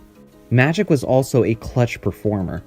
Sure, he had his shortcomings and briefly had the nickname Tragic Johnson for his failures in the 1984 NBA Finals, but he easily redeemed himself from that, and beyond all of that are all the historic clutch moments and game winners of his career. From the baby skyhook in the 1987 Finals to his performance in the 1980 Finals. Speaking of the 1980 NBA Finals, if LeBron thinks that one significant series is enough to make his claim as the GOAT, then Magic has this one game to make his claim as the GOAT. Magic Johnson's rookie season was incredible. As a rookie, he averaged 18 points, over 7 rebounds, and 7 assists. It wasn't his numbers that made this season so legendary, though. It was what he did on the NBA's biggest stage. I'm sure most of you know this story already, but the Lakers were in a hard-fought NBA Finals against the talented Julius Erving-led Philadelphia 76ers. In Game 5 of the NBA Finals, Kareem Abdul-Jabbar sprained his ankle and would not play again for the rest of the series. The Lakers were shorthanded and decided to start Magic Johnson at center for the 6th game of the series. Wrap your head around this for a second. Magic was the Lakers' starting point guard throughout the season, and as a 20-year-old rookie, he was tasked with starting in place of the great Kareem at center. What Magic did next sounds like it came straight from an over-the-top sports movie script. Magic dominated the game, playing at the center, forward, and guard positions at different points in the game based on whatever the Lakers needed on their lineup situations. The Lakers won the game 123-107, and Magic's final stat line was 42 points, 15 rebounds, 7 assists, and 3 steals. It was the definition of a clutch performance. Magic is still the only rookie in NBA history to win the Finals MVP award. Magic is also one of only 4 players to win the NCAA championship and the NBA championship in consecutive years. Imagine any rookie in this year's draft class doing what Magic did, starting the year as a perimeter player and then stepping in at center in the clinching Game 6 of the NBA Finals, dropping 42, 15, and 7. The internet would explode, and media would be declaring him the next GOAT before he's even played a game in his sophomore season. It sounds impossible to even fathom, but that's what Magic Johnson did before many of us were even born to appreciate it. This was just the beginning of Magic's illustrious career and of his dominance over the NBA. Magic played in only 12 seasons in the NBA before he announced his retirement due to the HIV virus he obtained. Magic Johnson went to the NBA Finals in 9 of those 12 seasons in the league. That is astonishingly efficient. He can easily be seen as the standard of NBA excellence due to this. How many other legends can say that they led their team to the finals 75% of the time in their career? Even Jordan, LeBron, and Kobe aren't even close to that level of efficiency. Magic, unfortunately, doesn't have longevity working in his favor. His all-time statistics were cut short, along with his achievements and accolades. Yet despite all of that, Magic still put a GOAT-worthy resume together in the short time he was in the NBA. When Magic's career came to an abrupt end because of the HIV virus, he was still an MVP candidate and still far from the end of his elite status. He was only 31 years old. He was at his career average of almost 20 points a game. He was second in the league in assists at 12.5 per game. He was a back-to-back MVP winner just a year prior, and he just led his Lakers to the NBA Finals only 2 seasons after the retirement of Kareem Abdul-Jabbar. Magic wasn't just great when his career was cut short, he was likely still the best point guard in the game and a top 3 player in the league. To further drive home the point, I want you to imagine if other NBA legends had their careers cut short as early as Magic's was, and think of how that affects their legacies. Dirk Nowitzki would no longer be an NBA champion. LeBron James would never have won his amazing championship in Cleveland. Shaq would have 3 titles instead of 4, Duncan would have 4 titles instead of 5, and Michael Jordan would have only 3 titles instead of 6. Beyond just all of the lost championships are all of the lost stats, MVPs, All-NBA appearances, and just accolades overall. There was truly a second half of Magic's career that unfortunately we never got to witness. No one ever talks about this aspect, but imagine if Magic never got HIV and had a career that lasted as long as other legends like Kobe, Duncan, Kareem, or LeBron, just to name a few. If that had been the case, Magic could have spent his final few years of his career playing alongside of a young Shaq and Kobe. Are you kidding me? I understand that in all of these what-if scenarios, there's the whole butterfly effect, and that if this what-if actually happened, it could have changed the entire league as we know it with all of its ramifications. With that being said, Shaq signed with the Lakers in free agency. That's still something that could have easily happened even if Magic Johnson was around. Kobe also wasn't drafted by the Lakers, so draft position didn't really matter. He was scouted by the brilliant Jerry West, who fell in love with the young prospect and traded for Kobe. Even with Magic Johnson still around in the twilight of his career, both of those moves could have still easily taken place. How does this change Magic's legacy if he's adding titles alongside of Kobe and Shaq to end his career? Now let me be clear. I'm not saying we should give credit to Magic for stuff that didn't actually happen, but what I am doing is trying to show the impact that longevity can have on a player's career and legacy. I'm also trying to bring an appreciation to what Magic was able to accomplish in far less time than just about every other legend of NBA history. If you want a player who's the definition of making his teammates better, Magic Johnson is your choice. If you want a legend who's leading his team to be title contenders for his entire career, then Magic is your guy. If you want a GOAT who saved the NBA, changed the way the game is played, and put on a show while doing it, then Magic Johnson is the man you're looking for.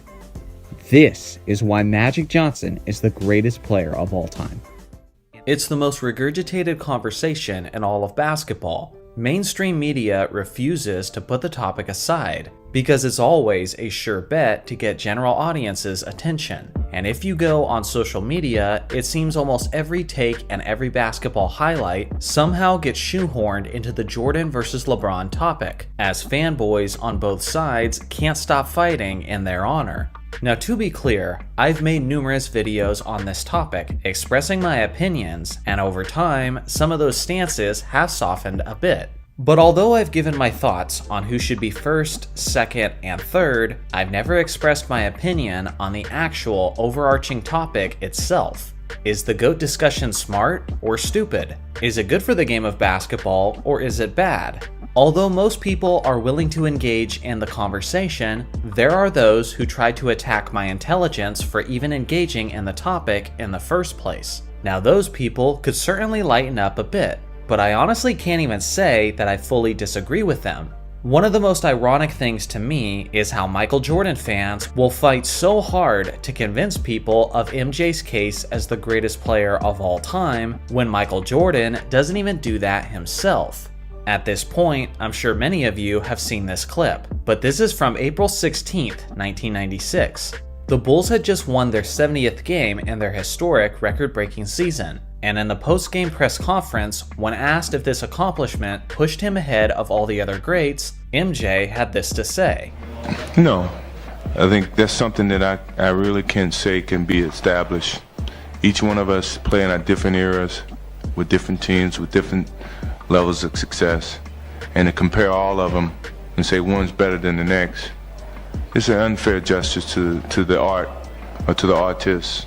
You know, being that Magic Johnson, Wilt Chamberlain, all the guys before me were the artists of this game of basketball, and we've all learned from them, and we've improved the picture to a certain extent. And to say that one improvement is better than all of it, it's an unfair assessment. Even 21 years after that original statement was made, MJ still maintained a similar viewpoint.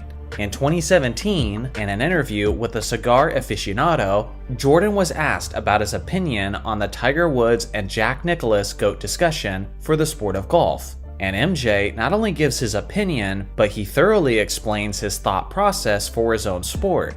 Take a listen. I beg to differ, and I'll give a different analogy to that because, first of all, you're never going to say who's the greatest of all time. To me, I think that's more for PR and more for selling stories and getting hype. Jack and Tiger never played against each other. They never played in the same tournament. They never played with the same equipment. They never played with the same, length of golf course. I never played against Wilt Chamberlain. I never played against, Jerry West. To now say that, one's greater than the other is being a little bit, unfair. I think when you can see the similarities and you understand, this is one way you can judge the two. How much impact did each change or evolve the game? Jack during his time when he played, or Tiger during his time. Now, obviously Jack won more during the time he played.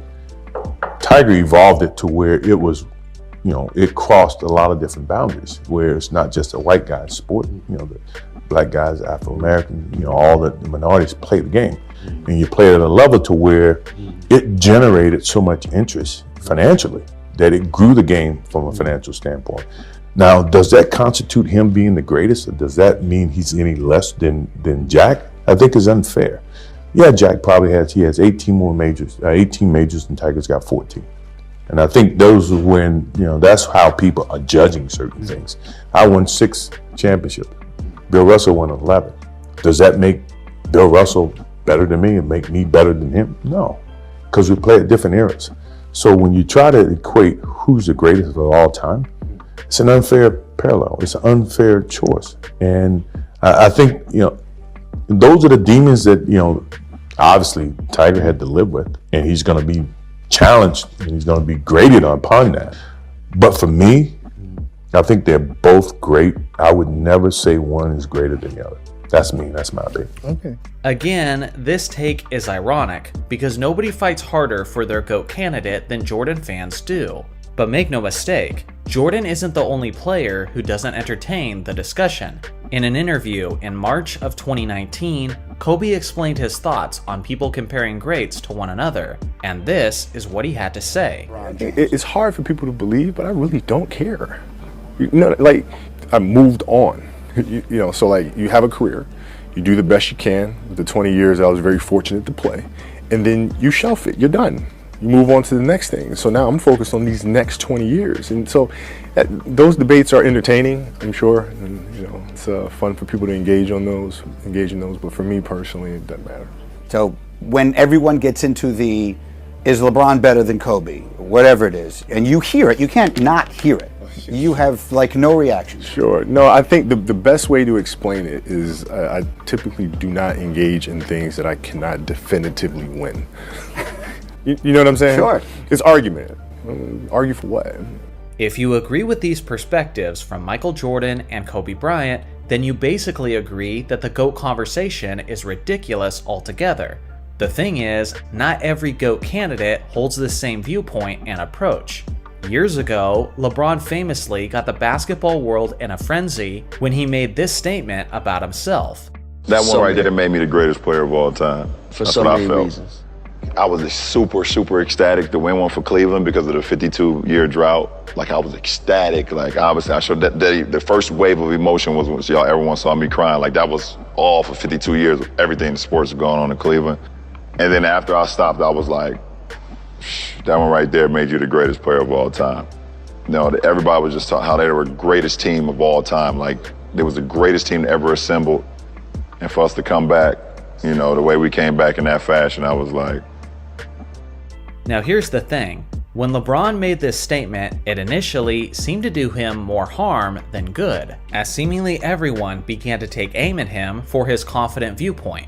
Generally, people don't like it when someone sings their own praises, and unless you have the right charisma and character to make it work, like Muhammad Ali for example, then people generally are not going to agree with you, and are usually going to try to remove you from the pedestal that you placed yourself on. Now on the other hand, this was the comment that really sparked the debate, and LeBron used the narrative that has become one of his strongest arguments for the title of greatest player of all time. So maybe this was actually a brilliant move by LeBron, as he challenged people to think outside of the box of Jordan being the greatest ever. But it's just like MJ said, everything here is subjective. They're different players on different teams in different positions from different eras. There's basically no way to objectively compare these legends side by side to one another, because there's just too many variables that are literally impossible to accurately quantify. So basically, I agree. The GOAT debate is in fact stupid, and it's ridiculous how emotionally involved people get over something that they can't objectively win. Now that I've established my view that the GOAT debate is in fact ridiculous and doesn't deserve much credibility whatsoever, I could just end the video here and now, but I'm not doing that, because I believe that the GOAT debate is also awesome. Like I said before, people have criticized me for engaging in this debate as often as I do, and although I see where they're coming from, I also think they're missing one of the fundamental realities of the game of basketball and of sports in general. This is all about competition. The most simplistic objective of basketball is scoring more points than the other team to win the game. It's a competitive form of measurement, so of course, players and fans are naturally going to make those competitive measurements on an individual level. It's simply an extension of that competitive nature.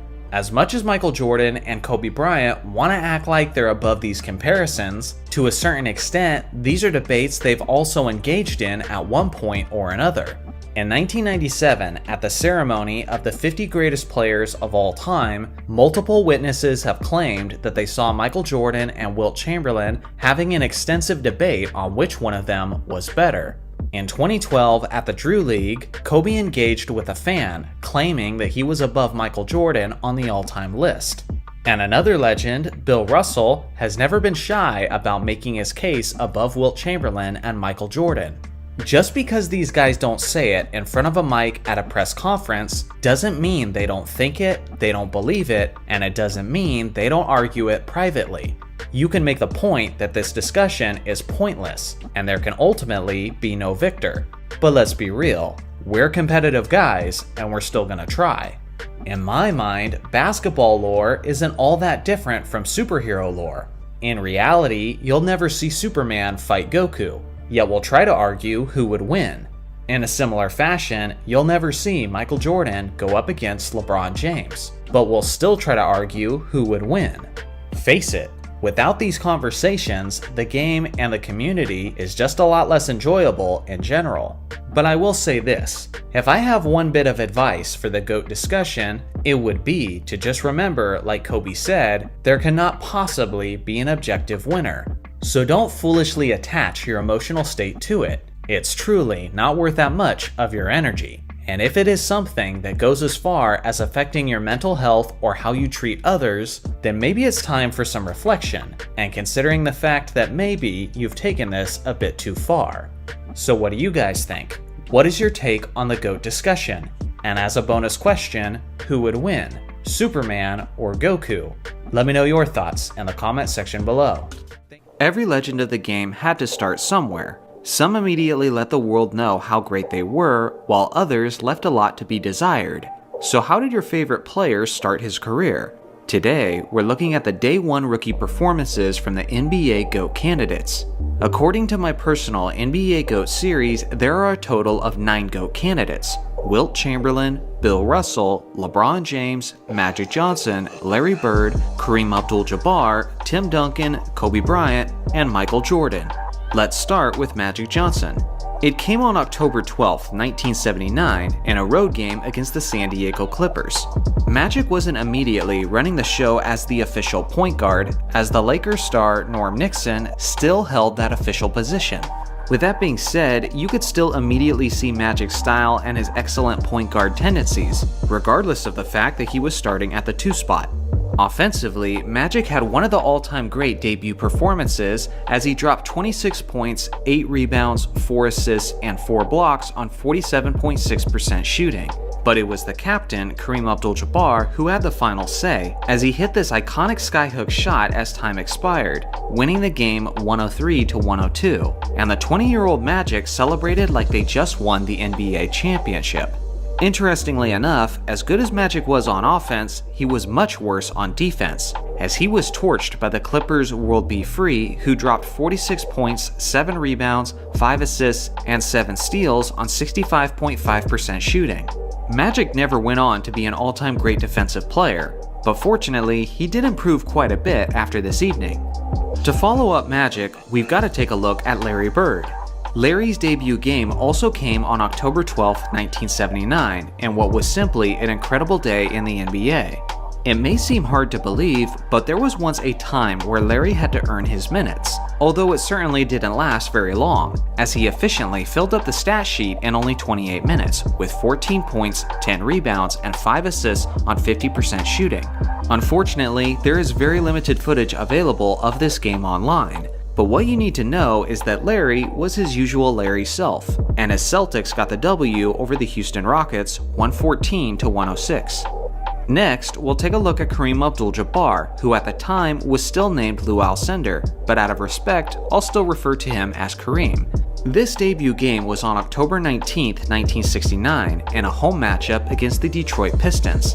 Of course, he displayed his artistry with his famous skyhook shot, but he actually scored in a variety of ways this night, as he had an all-around dominant debut game, as he poured in 29 points, 12 rebounds, 6 assists, 3 steals, and 3 blocks on 44.4% shooting. What makes it even more impressive is how he did the majority of his damage while being matched up against the 6'11 Hall of Famer Walt Bellamy, who had no answer for the 22-year-old rookie. This was merely a glimpse of the greatness that he would provide that season as his Bucks won the game 119-110. Next, we'll take a look at another fundamentally sound big man, Tim Duncan. It was on October 31st, 1997, in a road game against the Denver Nuggets.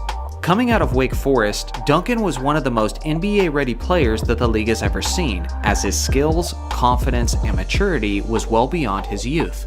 In his debut performance, he led his entire team in minutes, playing a total of 35, and he put up solid numbers of 15 points, 10 rebounds, 2 assists, and 2 blocks on 66.7% shooting.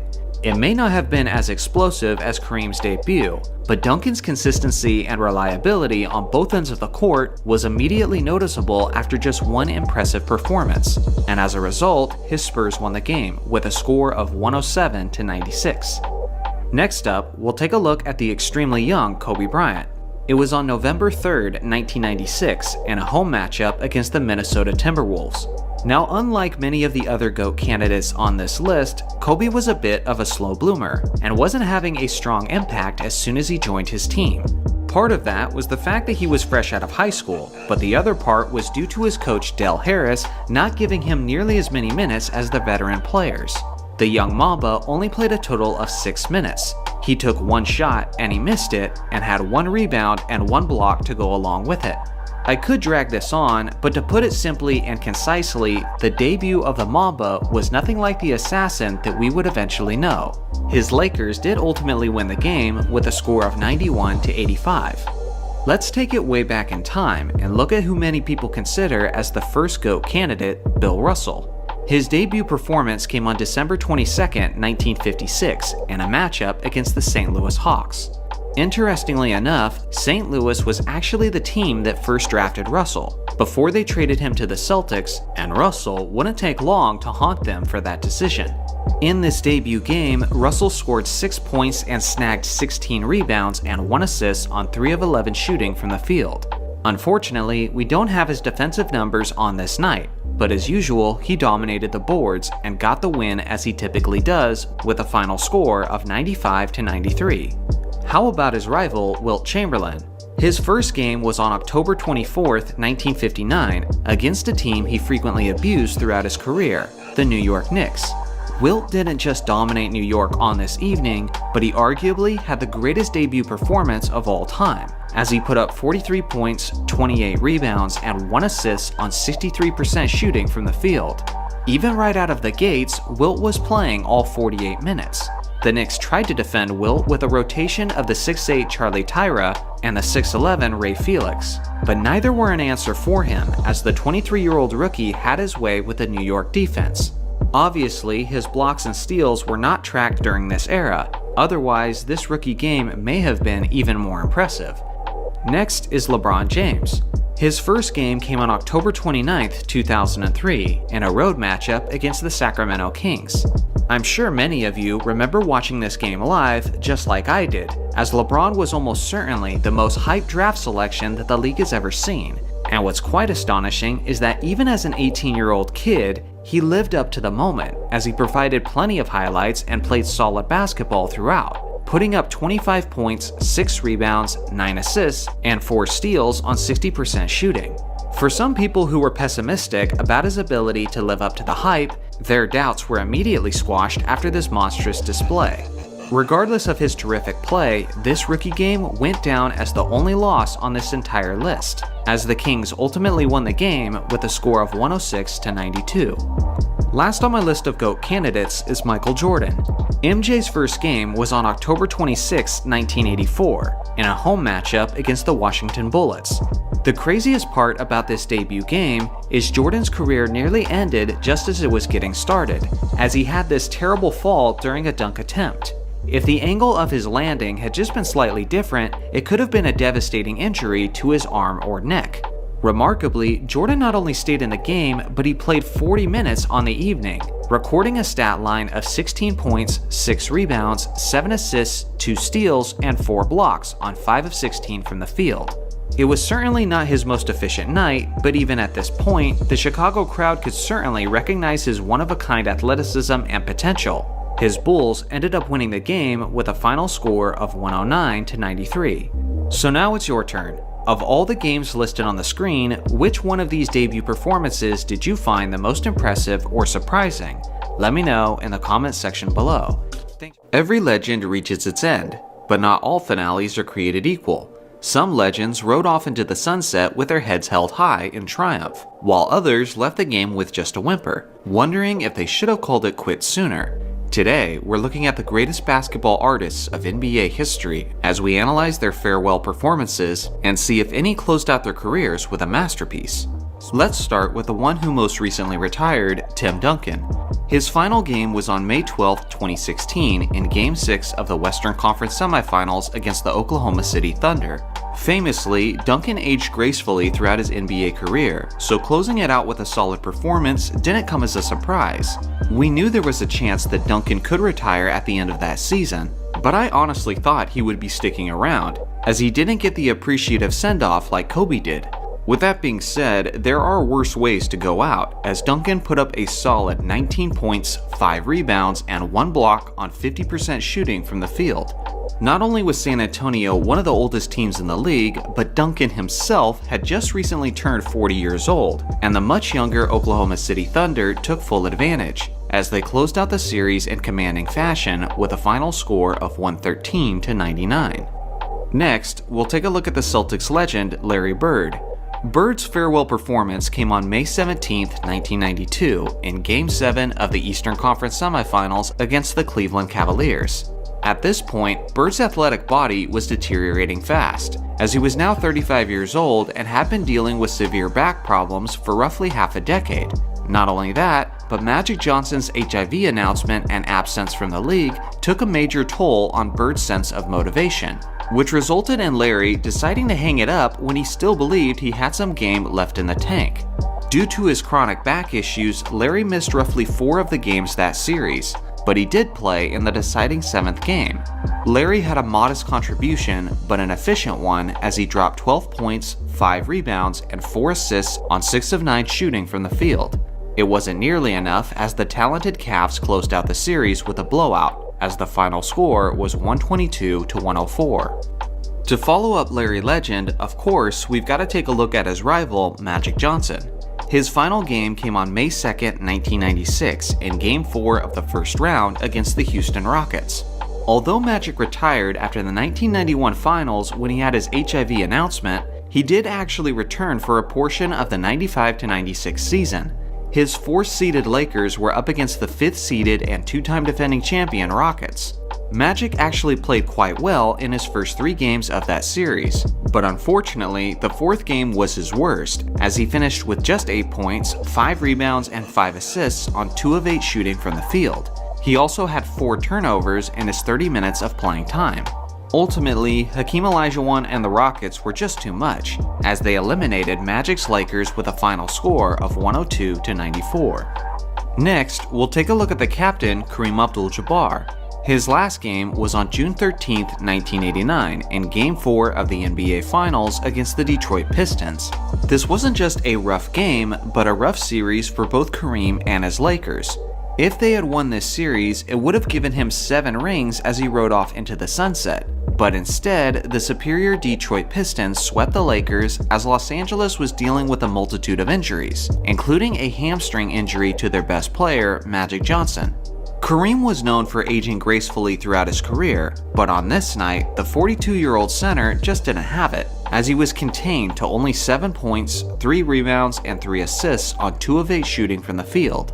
It wasn't as close as the final score indicated, as the Pistons won the championship 105-97. We've looked at enough duds of finales, so let's get into the great performances, starting with Wilt Chamberlain. His last game was on May 10, 1973, in Game 5 of the NBA Finals against the New York Knicks. Wilt's Lakers were competing for championships up to the very end, and despite being nearly 37 years old and playing on a bad knee during the final game of a long season, Wilt still managed to play all 48 minutes. On the night, he put up 23 points, 21 rebounds, 3 assists, 3 steals, and 2 blocks on 56.3% shooting from the field. He was giving a strong effort and was impactful on both ends of the court throughout, but regardless, his Lakers still came up short.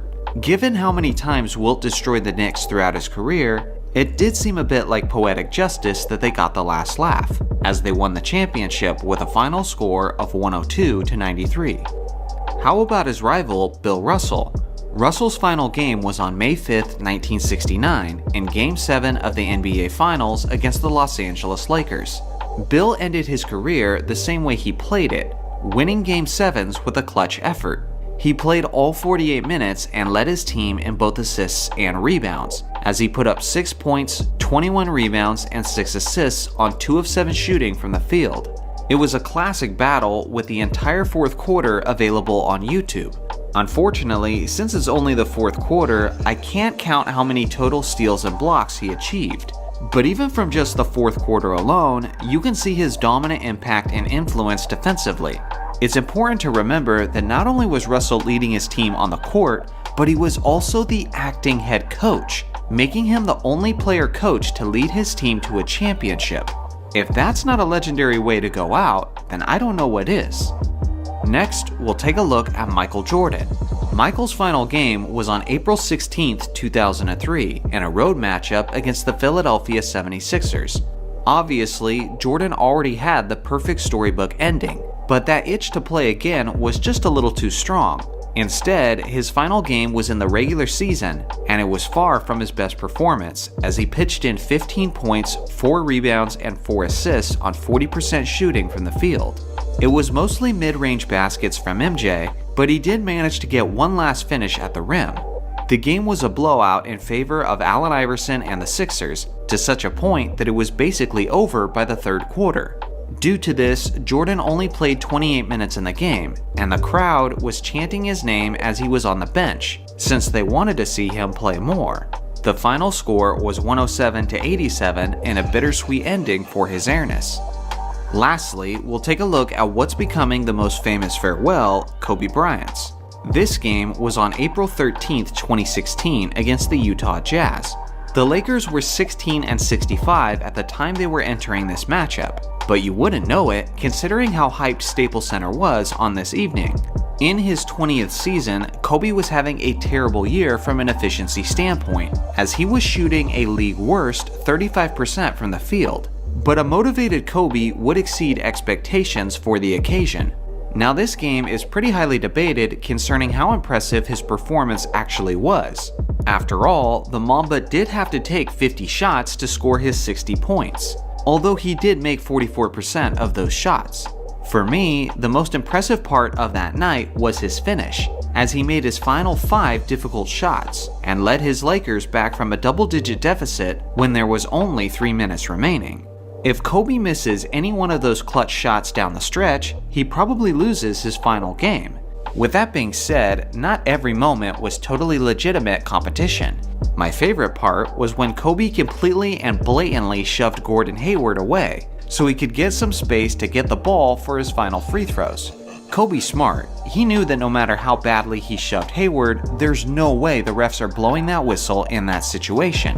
He famously finished his night with 60 points, but he also added in 4 rebounds, 4 assists, 1 steal, and 1 block on 44% shooting, and his Lakers won the game with a final score of 101-96.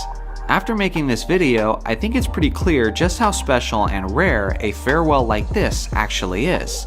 So now it's your turn. Of all the games listed on the screen, which one of these farewell performances do you think was the most impressive? And explain why it's Kobe. I look forward to reading your comments. So for today's video, I just wanted to get my thoughts out there about the most annoying aspect of the GOAT debate. And I didn't write a script for this one, I really just wanted to get my raw thoughts out there, maybe even with a little emotion tied to it. So I thought a script might not come across as naturally, so bear with me as I just get my thoughts out there. I feel like there's been this weird thing in recent years about the GOAT debate. It used to be that we could debate our favorite players, and all I had to do in the debate was prove that my guy was better than your guy. That was what the debate and what the conversation was centered around. My guy was a better scorer, my guy was a better playmaker, My guy was a better defensive player, so on and so forth. But in recent years, and I don't exactly know why this is the case, the debate has kind of shifted a bit, and now it's all about the supporting cast, for better or for worse. Let's look at 3 players as an example: Michael Jordan, LeBron James, and Kobe Bryant. I do acknowledge that each of these guys had periods of their career where they didn't have as much support. For example, in the 1980s, when Michael Jordan was first drafted, he was joining a struggling franchise, and he did not have the pieces to compete with an Eastern Conference that was stacked with several different super teams. Then you look at LeBron James. In his first stint in Cleveland, he was able to take them to the NBA Finals in 2007. And sure, they had some decent pieces like Mo Williams and Zydrunas Ilgauskas, but still, that's not the kind of team that you would think would upset a perennial contender in the Detroit Pistons. But LeBron did his thing and drug his team to the NBA Finals. Then you look at Kobe Bryant, and from 2005 to 2007, he really didn't have that much support. Sure, he had Lamar Odom, but they were trying to shoehorn Lamar into a Scottie Pippen role. And when he was truly thriving in Los Angeles, that's when he was a 6th man coming off the bench. When you look at the rest of his supporting cast, guys like Luke Walton, Kwame Brown, Chris Mim, and Smush Parker, somehow, with that group, the Mamba was still able to drag them into the NBA playoffs, and even pushed a talented Phoenix Suns team to 7 games. So again, all of these players have had points where they didn't have that great of a supporting cast relatively, and were still able to do great things with their groups. But that's not what I'm talking about. An example of what I'm talking about is a guy like Scottie Pippen. Scottie Pippen is so ridiculously politicized within the basketball community, and it's just frustrating at this point. It's like I can't even talk about Scottie with an objective analytical approach without people assuming my agenda. I have made the smallest compliments about Scottie, about his defensive abilities, about his ability to play the point forward, and about how good he is in transition. And people in comment sections and people within this community will make a big fuss about it and say that I'm secretly a LeBron James fan because I'm trying to elevate Scottie Pippen. Now some of the most passionate Jordan fans seems like they're trying to convince everyone that Scottie shouldn't have been one of the 75 greatest players of all time, when Michael Jordan himself said in his own documentary that you shouldn't bring up Michael Jordan without bringing up Scottie Pippen. On the other hand, it works the same way for LeBron James. You say anything positive about Anthony Davis and suddenly you're trying to take away from LeBron. Or if you talk about how strong his Cleveland group was in his second stint. Nobody takes a bigger dump more consistently on Kevin Love than LeBron James fans. Kevin Love in Minnesota was an absolute problem. He was a great 3-point shooter, he was a tremendous outlet passer, he was one of the best rebounders in the entire league, and at his best, he was getting around 25 points per game. Then he went to Cleveland, and instead of being the number 1 option, he became the number 3 option between Kyrie Irving and LeBron James. And of course, his numbers were reduced. And I think that had more to do with the fact that he was playing with those 2 alpha players who are both ball dominant and who both look to score. Naturally, third fiddle players always see their numbers reduced. But LeBron fans expect me to ignore all of that context and pretend that Kevin Love was just a carcass on the court. These narratives drive me insane. Another example of this is Kobe Bryant. And listen, I am very clear and very honest about the fact that I am a massive Lakers fan and a massive Kobe Bryant fan. With that being said, I still think I can be objective at times, and a lot more than some other Kobe Bryant fans are capable of. Look at this iconic photo of Kobe Bryant, Paul Pierce, and Kevin Garnett. This photo is awesome because it displays what Kobe was willing to stand up to and the talent that he had to overcome in order to win his 5th championship ring. But apparently that wasn't enough, and people then photoshopped it to turn into this photo. Lakers fans are using this photoshopped image to preach the narrative that Kobe almost single-handedly overcame a super team Boston Celtics. And sure, it might look like a cool image, but I also think it's highly disrespectful to none other than Pau Gasol. Pau Gasol was a major reason why Kobe was able to win back-to-back championships, winning his 4th and 5th ring. He deserves to be in this image as well. And if you're saying that Kobe did it single-handedly against this super team, you're being massively disrespectful. Gasol deserved to be in that image the instant that he first put on a purple and gold jersey and had an amazing game in his debut, while Kobe basically didn't do much. And in the post-game interview after that debut game for Pau Gasol, Kobe declared that there is a God. That's how excited he was to have Gasol as a co-star. Sure, there is the famous clip where Kevin Garnett is talking about how Kobe Bryant was out there by himself. But KG was clearly wrong here, and he's not giving the respect due to Pau Gasol. In Game 7 of the 2010 NBA Finals, Kobe shot 6 of 24 from the field, and sure, the Mamba stepped up and hit clutch shots down the stretch and secured 15 rebounds, but he needed the help from Pau Gasol, who had 19 points, 18 rebounds, and 4 assists. Clearly, Kobe wasn't out there by himself in Game 7. Again, I've brought up examples for each of these guys where fan bases are purposely trying to diminish the supporting cast of their favorite player, and it's frustrating because it's done in bad faith. It's dishonest basketball discussion that isn't based in true analysis. It's purely based in the fact that they're fanboys.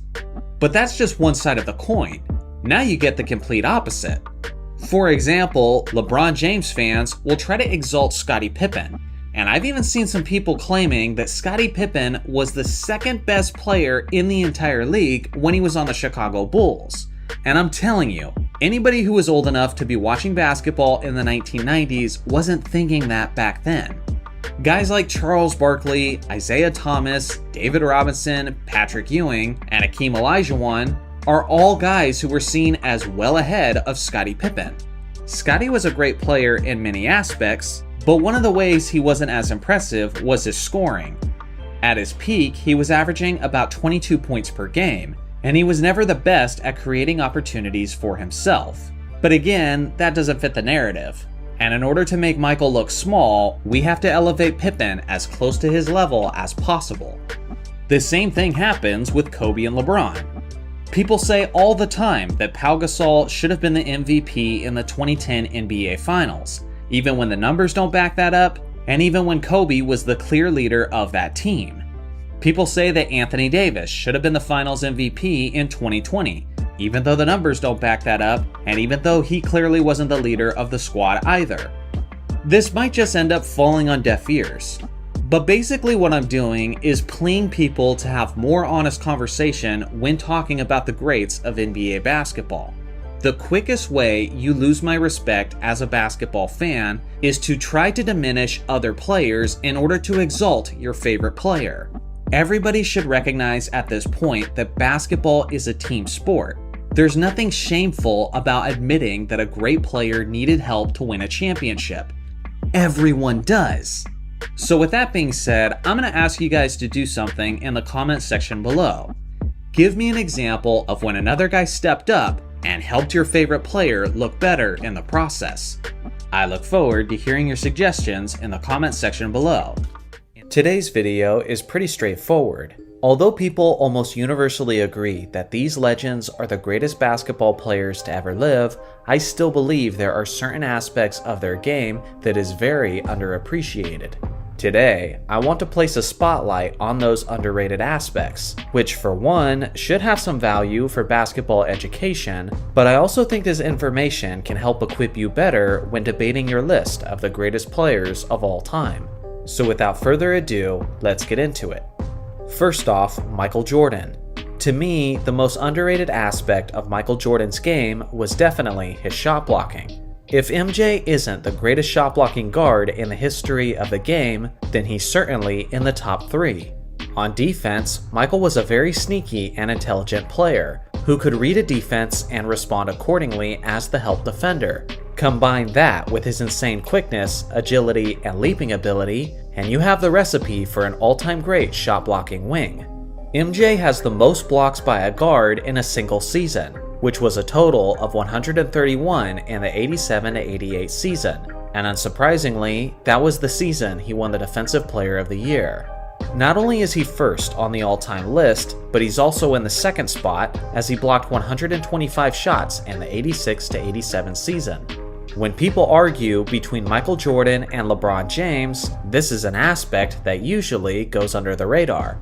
Sure, LeBron certainly has the more famous shot blocking highlights, but contrary to popular belief, Jordan actually blocked more shots per game over the course of their careers, regardless of the fact that he's 3 inches shorter and plays a perimeter position. Make sure you never overlook Jordan's shot swatting accomplishments when considering who's the most complete player. Next is LeBron James. In my opinion, the most underrated aspect of LeBron's game is certainly his clutch gene. I'm not just talking about buzzer beaters or one-possession shots in the final 30 seconds, but I'm talking about playoff situations where everything was on the line and showing up in a big way. Of course, LeBron has the awful 2011 finals on his resume, but far too many people act like his career ended then and there. Since then, LeBron has been constantly dominating meaningful games in the postseason. This is what he averaged in the 2011 finals, and in his 45 NBA Finals games since then, these are the numbers he's averaged, as he's nearly been an efficient and consistent 30-point triple-double on the game's biggest stage.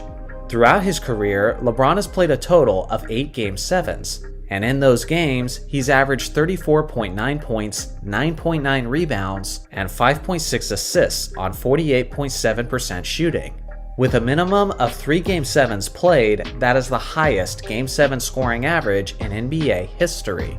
In this modern day, if you're still saying that LeBron isn't a clutch player, then someone needs to yank you out of the year 2011. Next is Wilt Chamberlain. The most underrated part of his game was his incredibly skillful scoring. Everybody knows this Goliath-like figure was a remarkable blend of strength and athleticism, as he averaged as high as 50.4 points in the 1960s. But often the misconception that people make is that Chamberlain dominated the game simply using brute force, similar to how Shaq did it in the early 2000s, but to an even more dramatic extent. Although Wilt was certainly capable and would occasionally overpower players, he also had one of the greatest fadeaway jump shots in the history of the game. Imagine Dirk Nowitzki's unstoppable fadeaway, but instead of it coming from a 7-foot player with a 7'3" wingspan, it was coming from a 7'1" player with a 7-foot 8-inch wingspan. That was what Wilt Chamberlain was doing in his prime. Not only is there complete compilation videos of him doing that shot, but there are numerous testimonies of Wilt dominating entire games almost exclusively with his jump shot. Next up, Kareem Abdul-Jabbar. Just like Michael Jordan, Kareem's most underrated skill was his shot blocking. When it comes to the captain, everyone wants to talk about how he was the NBA's all-time leading scorer for many years, and about his iconic sky hook. But what is often overlooked is the fact that he was one of the greatest rim protectors to ever live, as he was officially a league leader in blocks per game in 4 separate seasons, getting as high as 4.1 in 1976.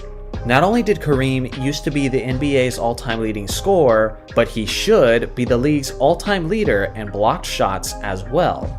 The reason for this is because the NBA didn't start tracking blocked shots until the 1973-74 season, which means that the first 4 years of Kareem's career, his blocks did not count towards his total. Over his career, he averaged 199 blocks per season, and that includes his twilight years where he was playing less minutes.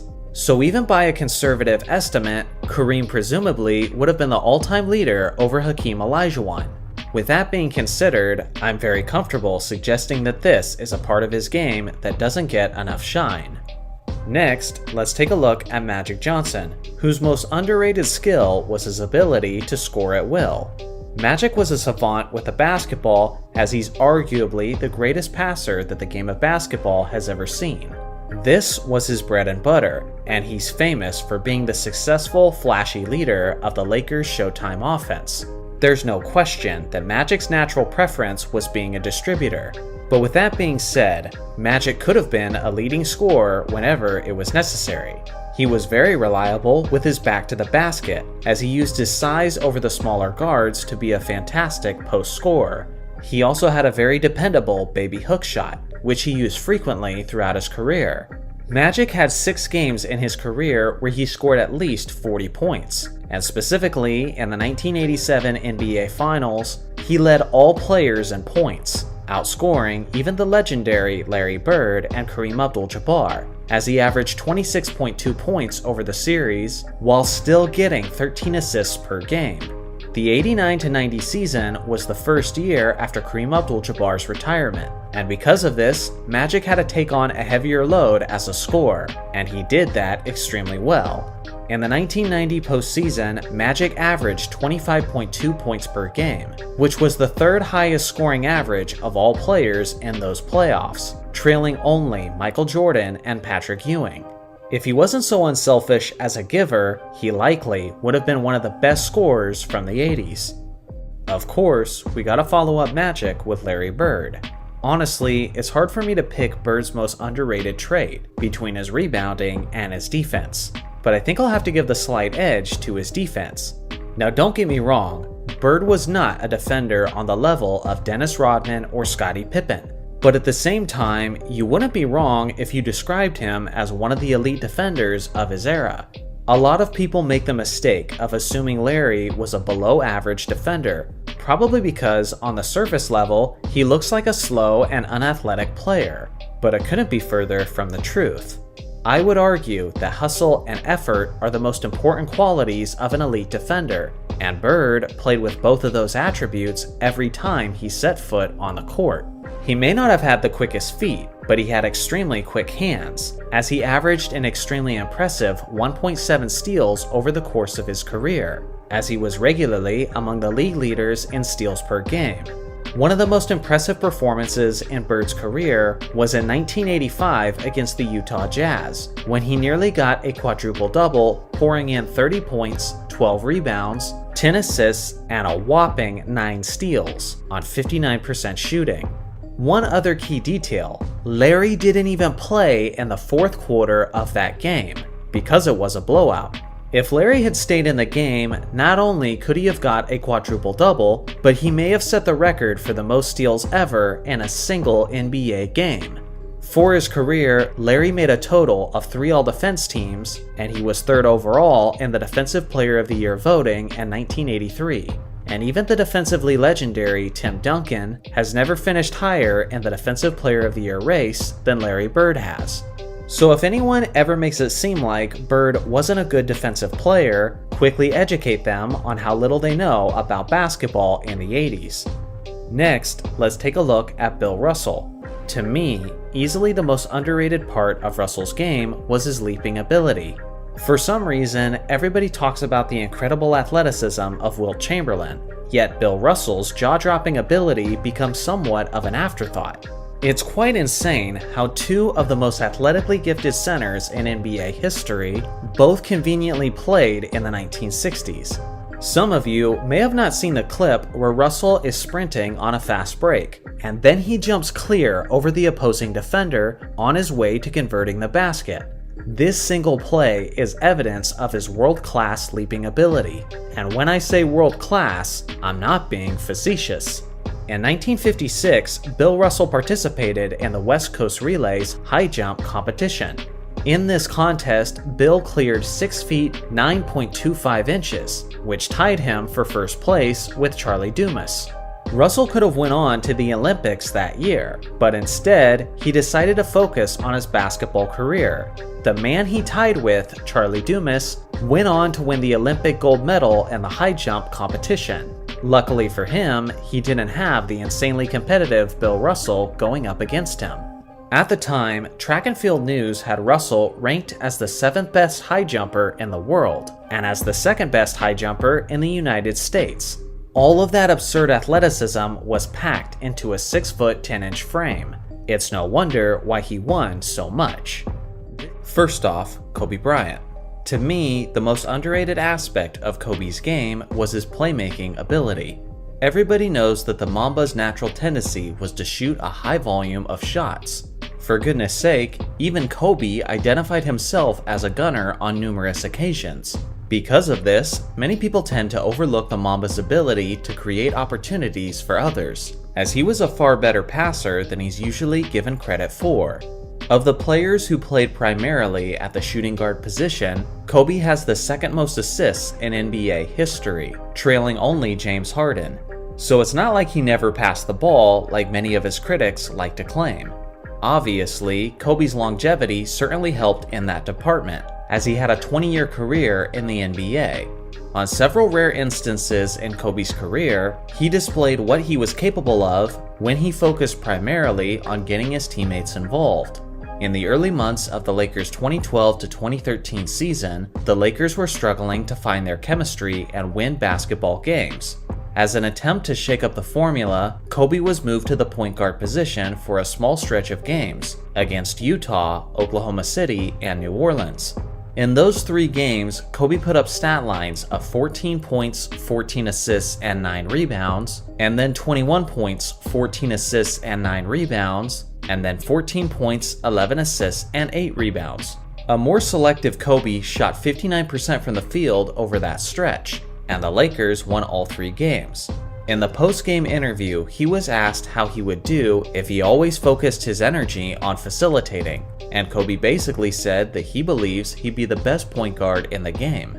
You'd be correct if you said that Kobe loved shooting the ball way more than he liked passing it, but you'd be wrong if you said that Kobe wasn't a great passer in general. Now let's look at Tim Duncan. If you ask me, the most underrated thing about Tim Duncan was his explosiveness, especially early on in his career. Back in the 2000s, there was this common narrative about the San Antonio Spurs, that they were the most boring team in the NBA. Honestly, it kinda makes sense. They were a small market franchise, they had a relatively limited history up to that point, and even their team was wearing extremely muted colors. On top of all of that, their leading superstar was one of the most quiet and stoic personalities in the entire league, and his nickname was the Big Fundamental. Fundamentals are not known for being flashy or highlight worthy. Instead, they're smooth, methodical, and routine. Nothing about this team screamed box office, and because of this, people have been fooled into thinking that Tim Duncan was not an explosive player in his prime, and that's just simply not the case. Duncan actually had a very quick first step, as he would frequently face up the defender out of the post position, and then beat him to the rim. Sure, he's always been a player who would punish you with his fundamentals, but when he occasionally had to elevate over the top and simply slam on top of you, he could do that too. His speed in general is often slept on, as he was often one of the first players back in transition. Similar to Dirk Nowitzki, this ability declined dramatically as he got older, but don't lose track of the fact that he was one of the more explosive bigs in his prime. Next up is Hakeem Olajuwon. His most underrated ability was certainly his pickpocket skills. When everyone thinks of Hakeem's all-time great defense, they think of his shot blocking. And honestly, there's nothing wrong with that, as he's the NBA's all-time leader in blocked shots. But with that being said, that was only a portion of his amazing defense. Over his career, Hakeem averaged an incredibly impressive 1.7 steals over the course of his career. That is easily the highest career average by a center in NBA history. For perspective, Hakeem averaged more steals in his career than Kawhi Leonard, Paul George, and Draymond Green. You could seriously eliminate Hakeem's 3 to 4 blocks per game, and he would still be considered as an elite defensive player. In 1989, he averaged a whopping 2.6 steals per game. That is a mind-blowing average for a center. Even the great Gary Payton, the man who was known as the Glove for his tremendously great smothering defense, only got that high once in his 17-year career. In fact, in the last 14 years of NBA history, no player has averaged as many steals as Hakeem did in 1989. The last player to average that many steals was Chris Paul in 2009. The man may be known as the Dream, but in every way imaginable, he was known to be a nightmare on defense. Next on my list is Shaquille O'Neal. For me, the most underappreciated aspect of Shaq's game was his stellar footwork. There was a couple different choices for me to choose from. Shaq's passing ability and vision is something that people rarely talk about, but I gotta give the slight edge to his footwork. A lot of people view Shaq as the big, dominating figure who mindlessly bullied players in the paint. Although Shaq certainly imposed his will on smaller defenders, he didn't do it without his fair share of skill. Referees are on the lookout for traveling violations, but it always felt like they kept an eye on Shaq even more critically. Opposing centers often had few ways to defend the Diesel. He was the most dominant force in modern basketball history thanks mostly to his brute strength and size. But you don't get as dominant as he was without skill and knowing how to execute. Next is Steph Curry. To me, the most underrated part of Steph Curry's game is his inside scoring and his ability to finish around the rim.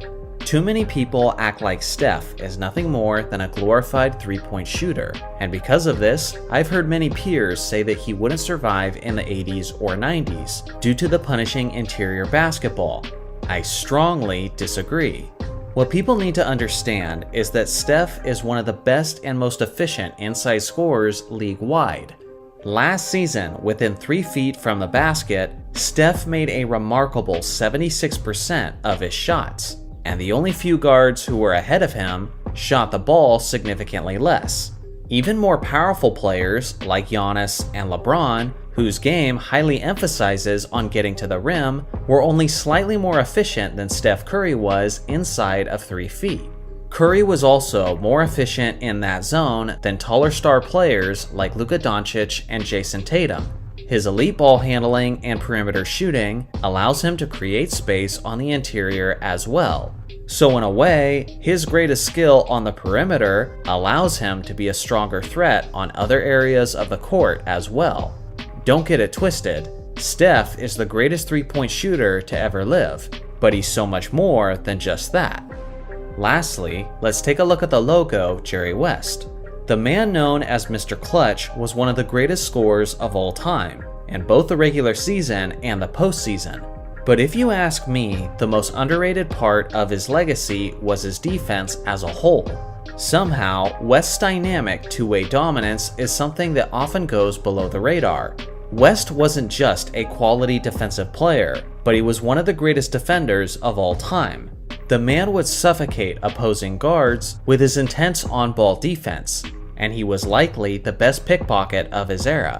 Unfortunately, most people are not aware of this because blocks and steals were not tracked until his final season in the league. But that season, at the age of 35, he did average 2.6 steals per game, which was the second best overall league-wide. He was also a quality shot blocker for a guard, thanks to his tremendous leaping ability and his ability to read the opposing offense. West officially made 5 all-defense teams in his career, which is already tremendously impressive for a perimeter player. But the thing is, that honor did not exist until West was over the age of 30. If he had all-defense team selections available to him in his 20s, then he likely would have more all-defense team selections than any other guard in NBA history. Throughout the decades, very few players have been able to average 30 points per game while shutting down the opposing team's best player. Jerry West was one of the few who could do that. So what do you guys think? What's an underrated aspect about your favorite player? Let me know your thoughts in the comments section below.